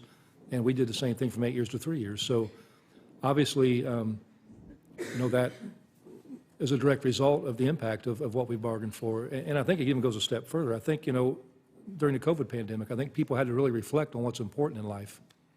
And it's not working 7 days a week, 12 and 16 hours a day, working multiple jobs. People want some semblance of a life, and they shouldn't have to work that much to make a living. Right. That's what we should focus on in this country. And I think people see that, and people want to be a part of that. Right, people should be able to know what their hours are, work hard during those hours, Yeah. but then go to their kids' Little League games and take care of their elderly parents and it's- shovel it's their neighbor's walk, A right? work-life balance Yeah. issue, that's what we talk a lot about Yeah, now, yes. thank you very much. Mr. O'Brien, worker safety should be a priority for all businesses, yet unions still have to fight for basic worker protections. Our country saw some of the hottest temperatures ever recorded this summer. Many cities experienced extended periods well over 100 degrees. This puts employees working outdoors at serious health risk if temperature-controlled areas or adequate break times aren't provided.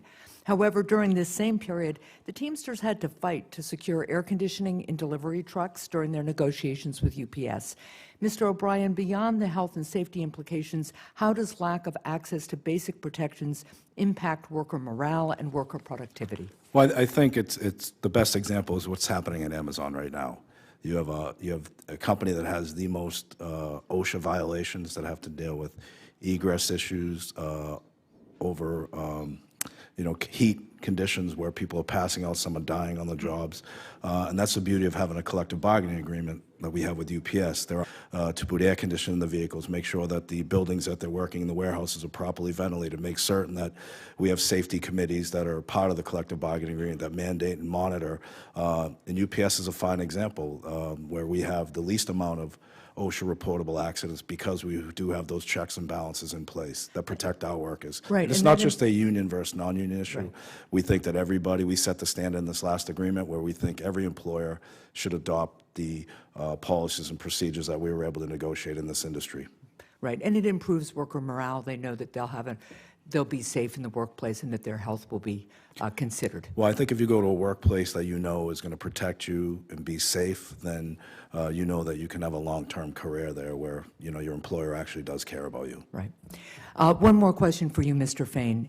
Investments in workers and their families pay off for businesses. Businesses that provide paid family and medical leave, for instance, are able to better attract people to the workforce and reduce turnover, which saves them time and money. Mr. Fain, some paid leave benefits were included in the contracts that your union recently negotiated. How will workers' access to guaranteed paid leave impact the stability and success of the companies that they work for? Well, we made us, we caught a lot of flack, a lot of laughed at and mocked, for some of the demands we put on the table, the 32-hour work week being one of them. And all this gets back to is having work-life balance. And, the paid leave was a big issue, in the birth of a child or adoption or certain situations like that. People need time to adjust to that. And that's something we don't talk about a lot publicly now, but these are all work-life balance issues. To me, it goes back to mental health issues also. Yeah. When people are working themselves to death 7 days a week, when they're working multiple jobs, scraping to get by paycheck to paycheck, this affects the mental health of our society, and I think that's why we see such an increase. So we have an obligation to give people adequate time to do those things. I mean, when you have a child, it's one of the greatest moments. I have 2 daughters. I mean, literally, when both my daughters were born, I cried for a half hour. I mean, it's the most beautiful thing I've ever seen. Yeah.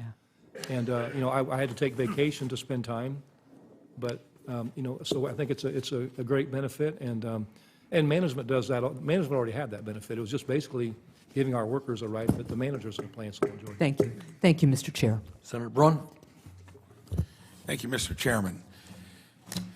We've had these discussions before. I come from the world of full competition, transparency, the things that classic markets are made of, an engaged consumer. And in so many instances, that's not the case anymore. You've got huge mega corporations, many of them multinationals. And we've had this discussion. I know Mr. O'Brien and I have had that. That is where you've got to have some counterweight. You've got to have a voice for employees. And when I hear stories of a CEO in a public company making 100 times the wage of the average employee, and thumbs went up to even more, I'm going to say a figure much lower than that would not be the case in almost all small businesses. Any business that is being held in check by true markets. I come from a place where you're lucky to grow up in a community where you couldn't tell the difference between blue and white collar. Many of my employees were blue collar folks that ended up working their way up into management. But I've made this statement too. If you pay good wages and good benefits, you guys are probably not even needed because employees would choose probably not to even go there. Where I want to go is when it comes to the small business owner, most of whom make a living out of that small business. To me, it's harder than just working for someone. It's in that same category, though. Your family is living off of it, and you got to have a living wage, or you have to have a return on that business. And when it comes to union efforts to maybe focus on the gig economy, small business, franchisees, which is where a lot of people get their start, almost none of them want any help.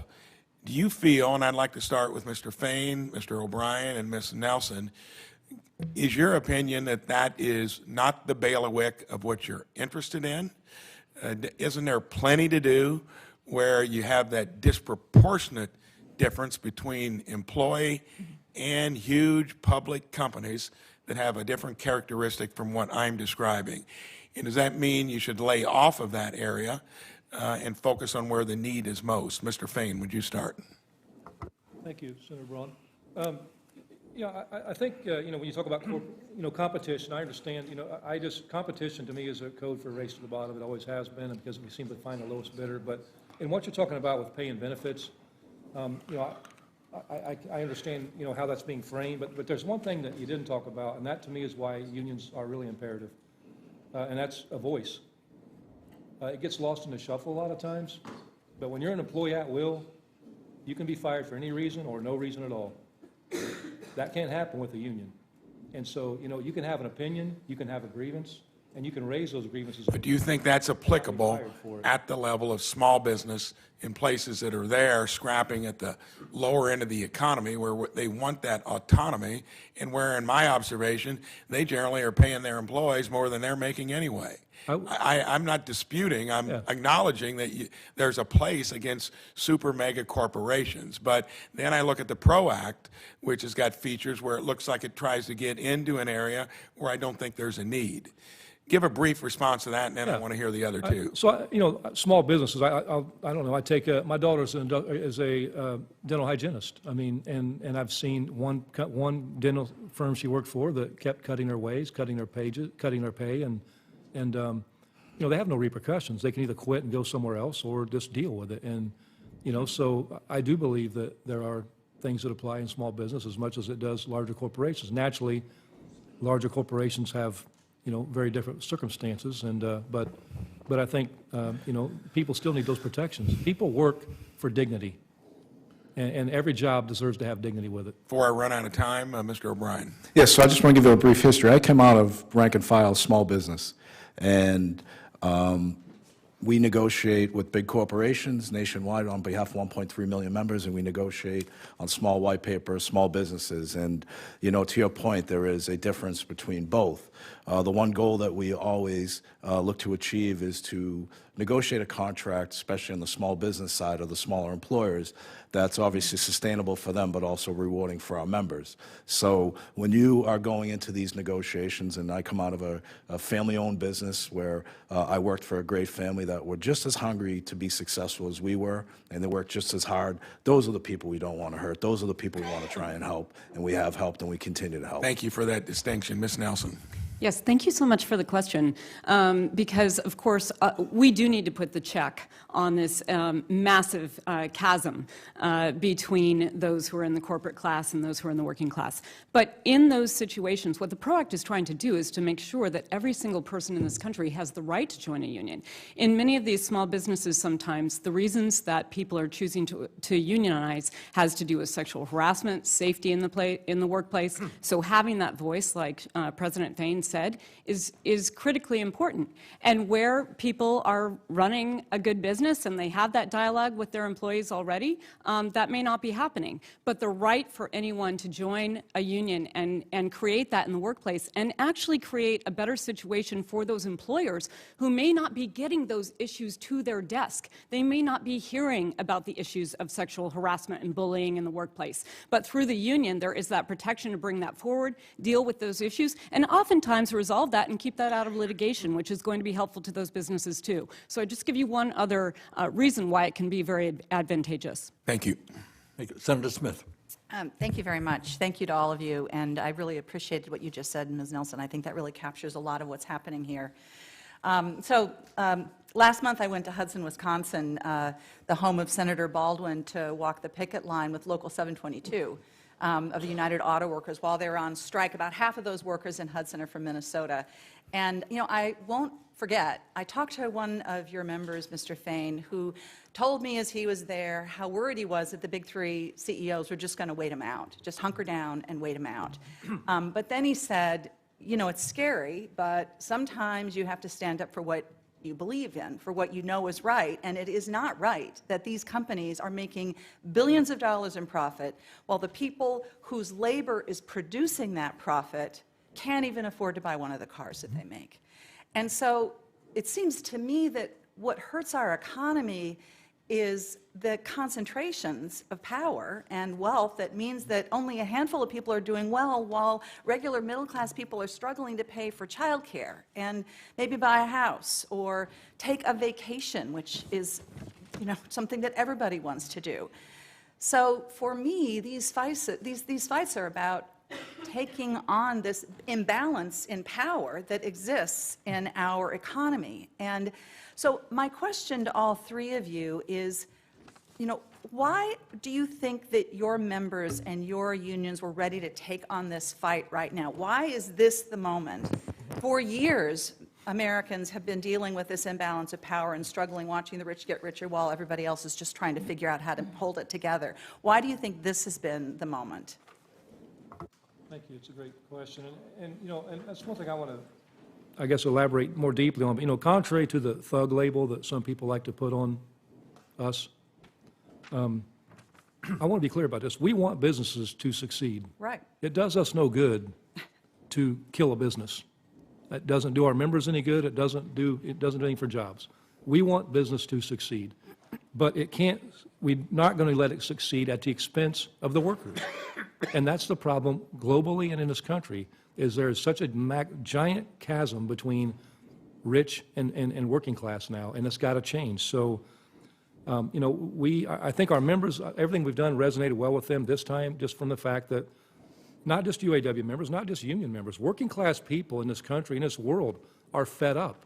Mm-hmm. They're fed up with falling further and further behind, scraping to get by, and the dollar not going anywhere as far as it used to go, and conditions just keep getting worse. So I think, you know, we ran a contract campaign to get our members engaged on the issues and to make sure everyone understood what the battle was. And we were very transparent with our communication throughout this process, something our leadership hasn't done in the past. We gave weekly updates to the membership, and not just the membership, the whole world. It seems to me you were really building a strong collaboration with your members. This wasn't Yes. I mean, this was not a top-down kind of a thing. Yes. It was a grassroots. It's a member-driven. Right. The one thing we wanted to change when I took over as president was I want this to be a member-driven union, not a top-down oligarchy where I just bark orders and expect people to follow. The members run this union now, and that's how a union should be. Would Mr. O'Brien or Ms. Nelson like to, you're in a slightly different place, Ms. Nelson, but why do you think this moment is sort of the moment that is galvanizing this organizing and this change? Well, I think, speaking for the Teamsters Union, we represent 1.3 million members that are airline pilots to zookeepers and everything in between. So we have a very diverse membership.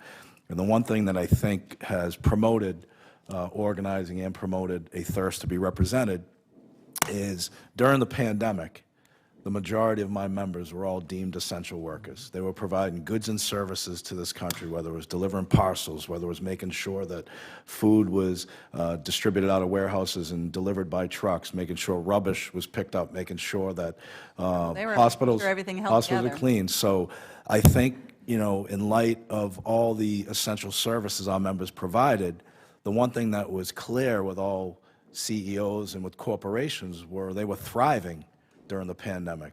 Their bottom line and their balance sheet kept expanding and expanding and expanding.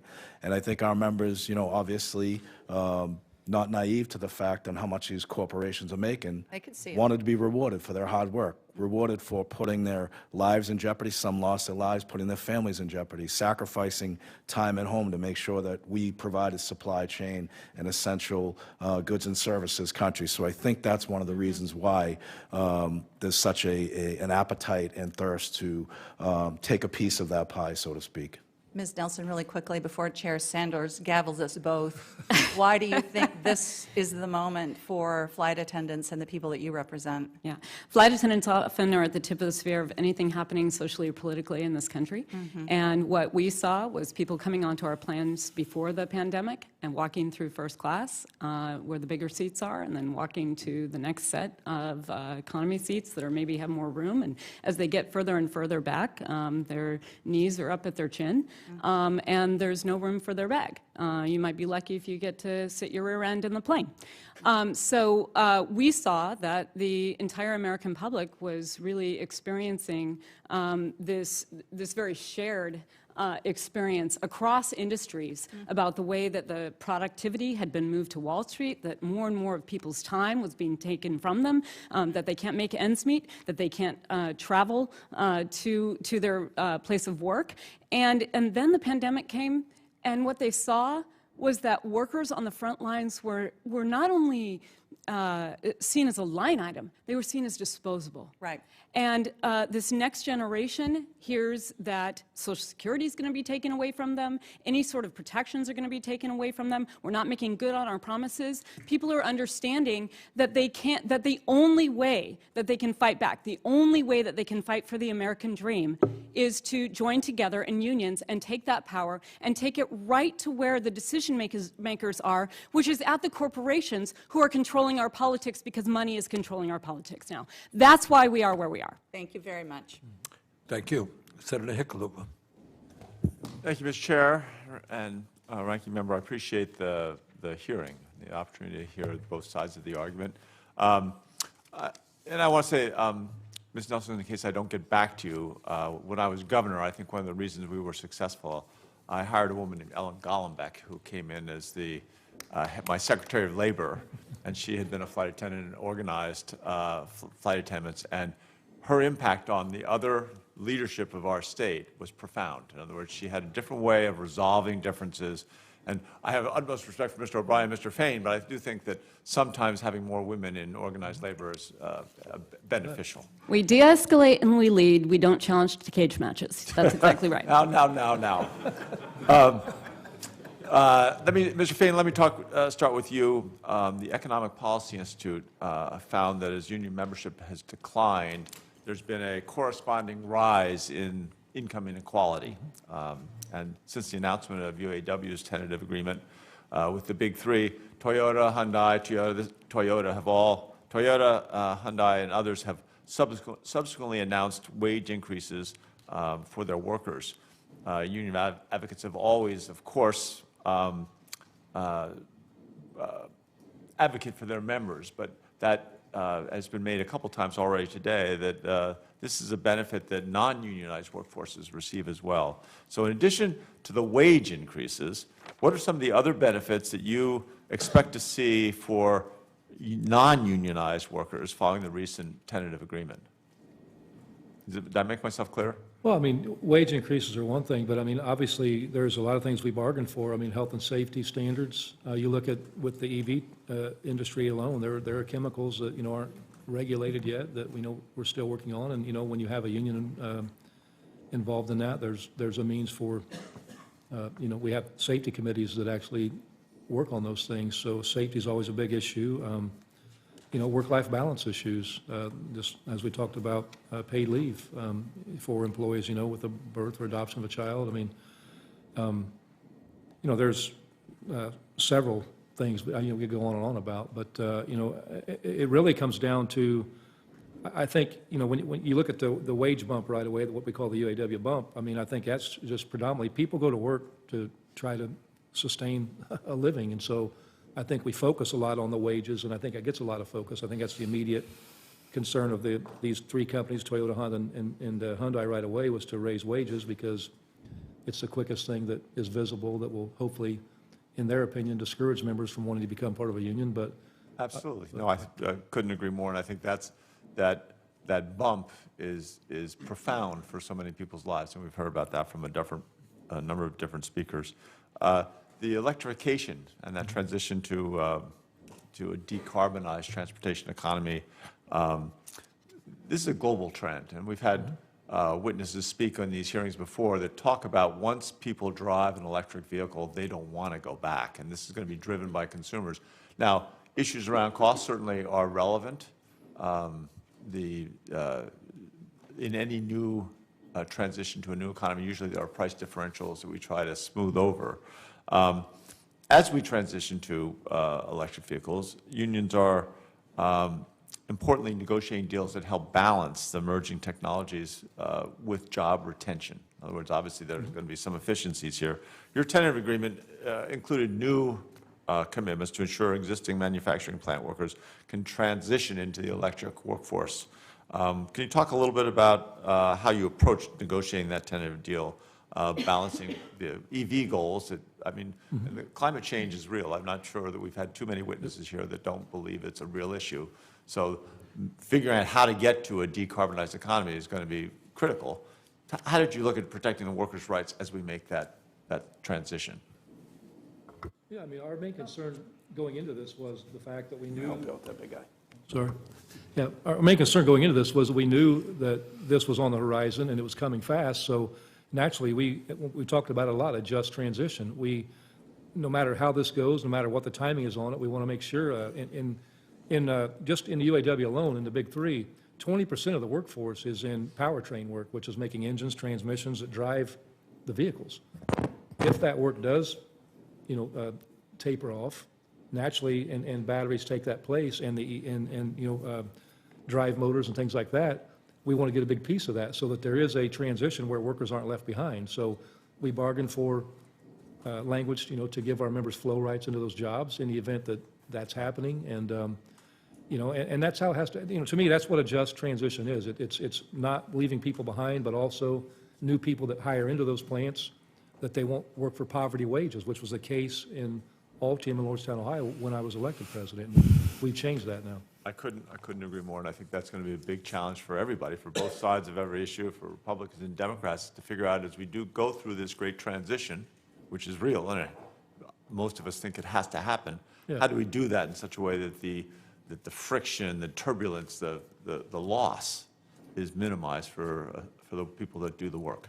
Yeah. Anyway, thank you. I got to go preside, so I yield back the floor. Sorry to run off. Senator Markey. Thank you, Senator Sanders. Thank you, President Fain, for your work increasing the benefits for UAW workers at Ford, GM, and Stellantis. And I'm sure that there's going to be a bouquet for you from the Honda and Toyota workers as well.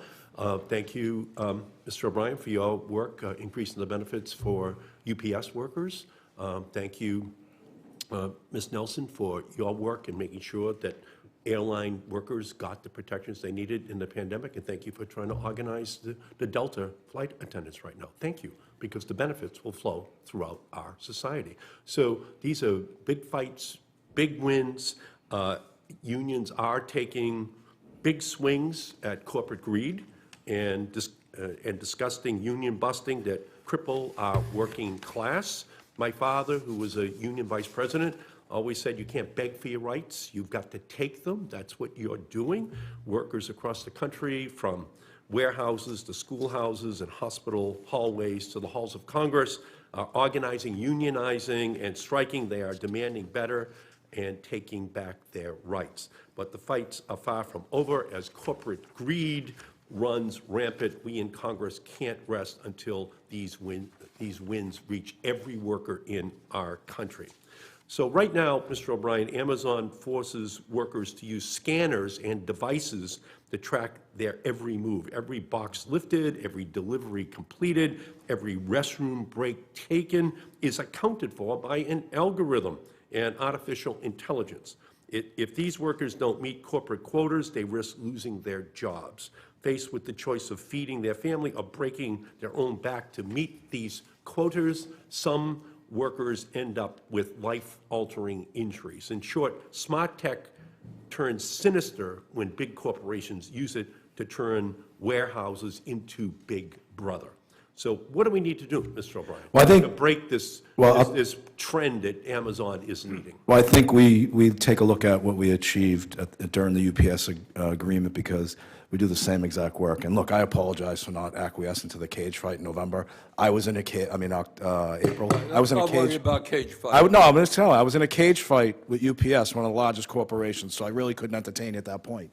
But what we did was we negotiated strict protections, and we know that the parcel delivery business is and look, guilty as charged. We hit that send button on our computer, we want our packages 2 days prior, right?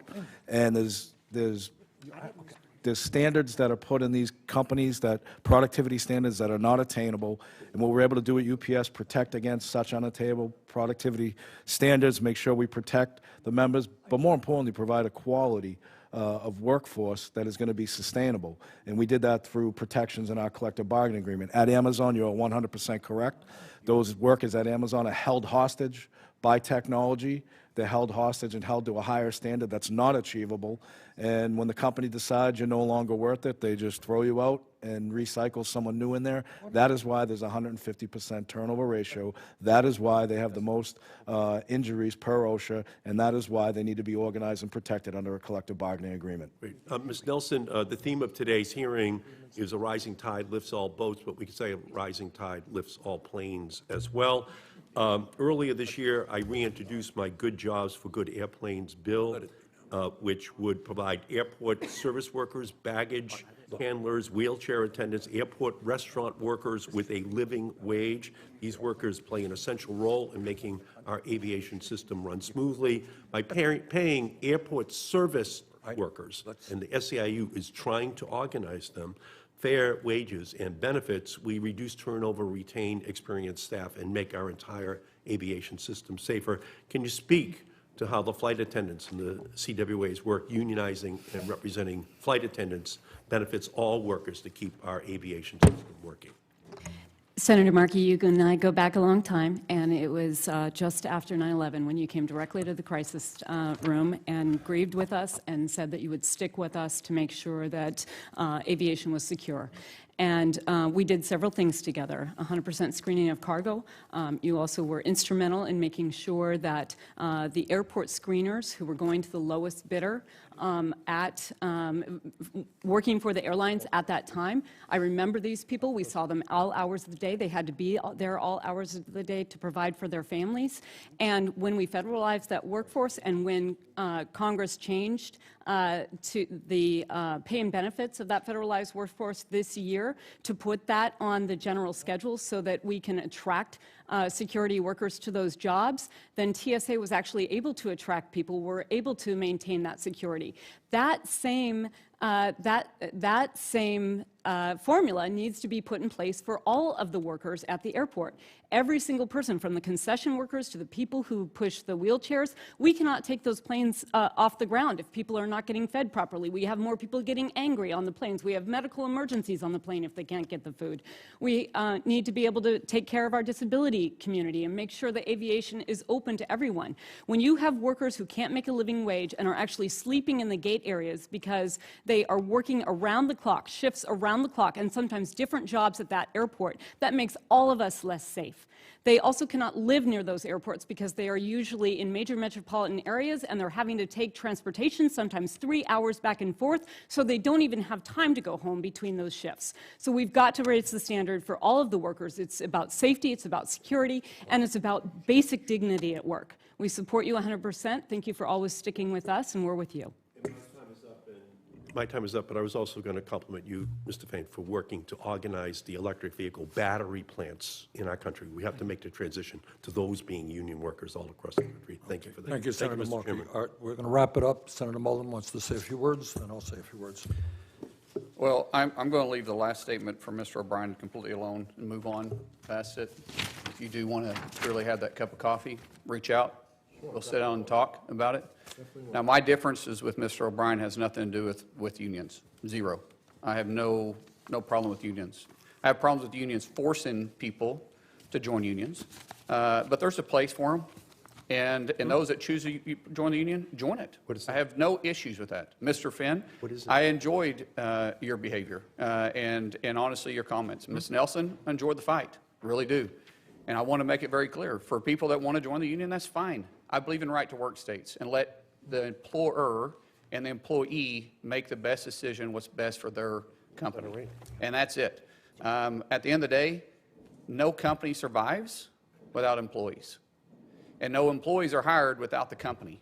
It takes both in the same boat, rowing the same direction to be successful.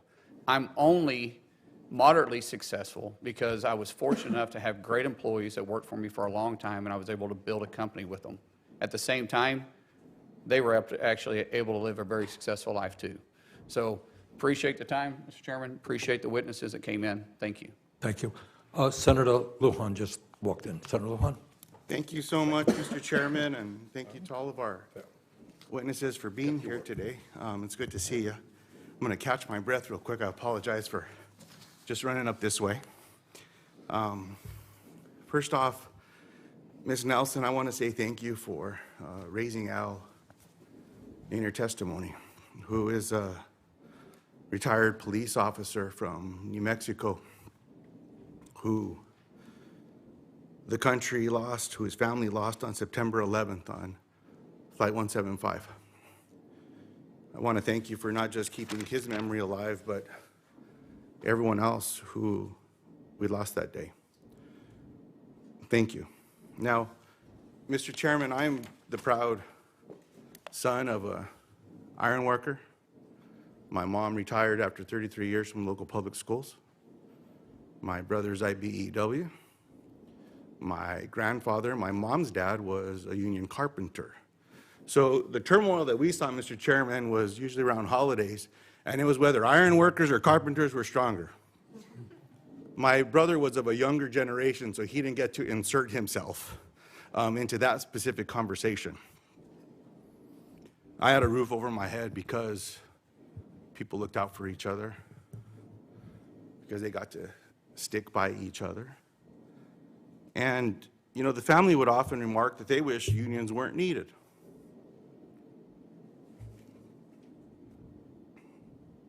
Think about why they came together. Decades ago, people not getting treated fairly, people getting taken advantage of. And whether it was decades ago or it was this morning, I've learned there's power in numbers. If you lean on each other, if you count on each other, you can usually get through something. And it's the same thing where if a neighbor of mine has a challenge or there's a hole in the roof or something, then every one of us that has a tool or the capability or a pair of hands or one hand or two, whatever it may be, that can get there and repair that, we do it together as a family. But you lean on each other, you help each other, in good times and in bad. And my dad often reminded me when he also picketed outside of Los Alamos National Laboratory with his local because he was concerned of unfair working conditions. Now, the irony of all of that, Mr. Chairman, is my dad died from lung cancer because of exposure on the job. Because decades ago, they didn't have the technology necessary to give a damn about keeping people alive or what they were breathing in every day. Because they made a few extra bucks by not having the respiratory equipment that was needed. So they just let people get sick and die of cancer. Unions came together and said, that's not right.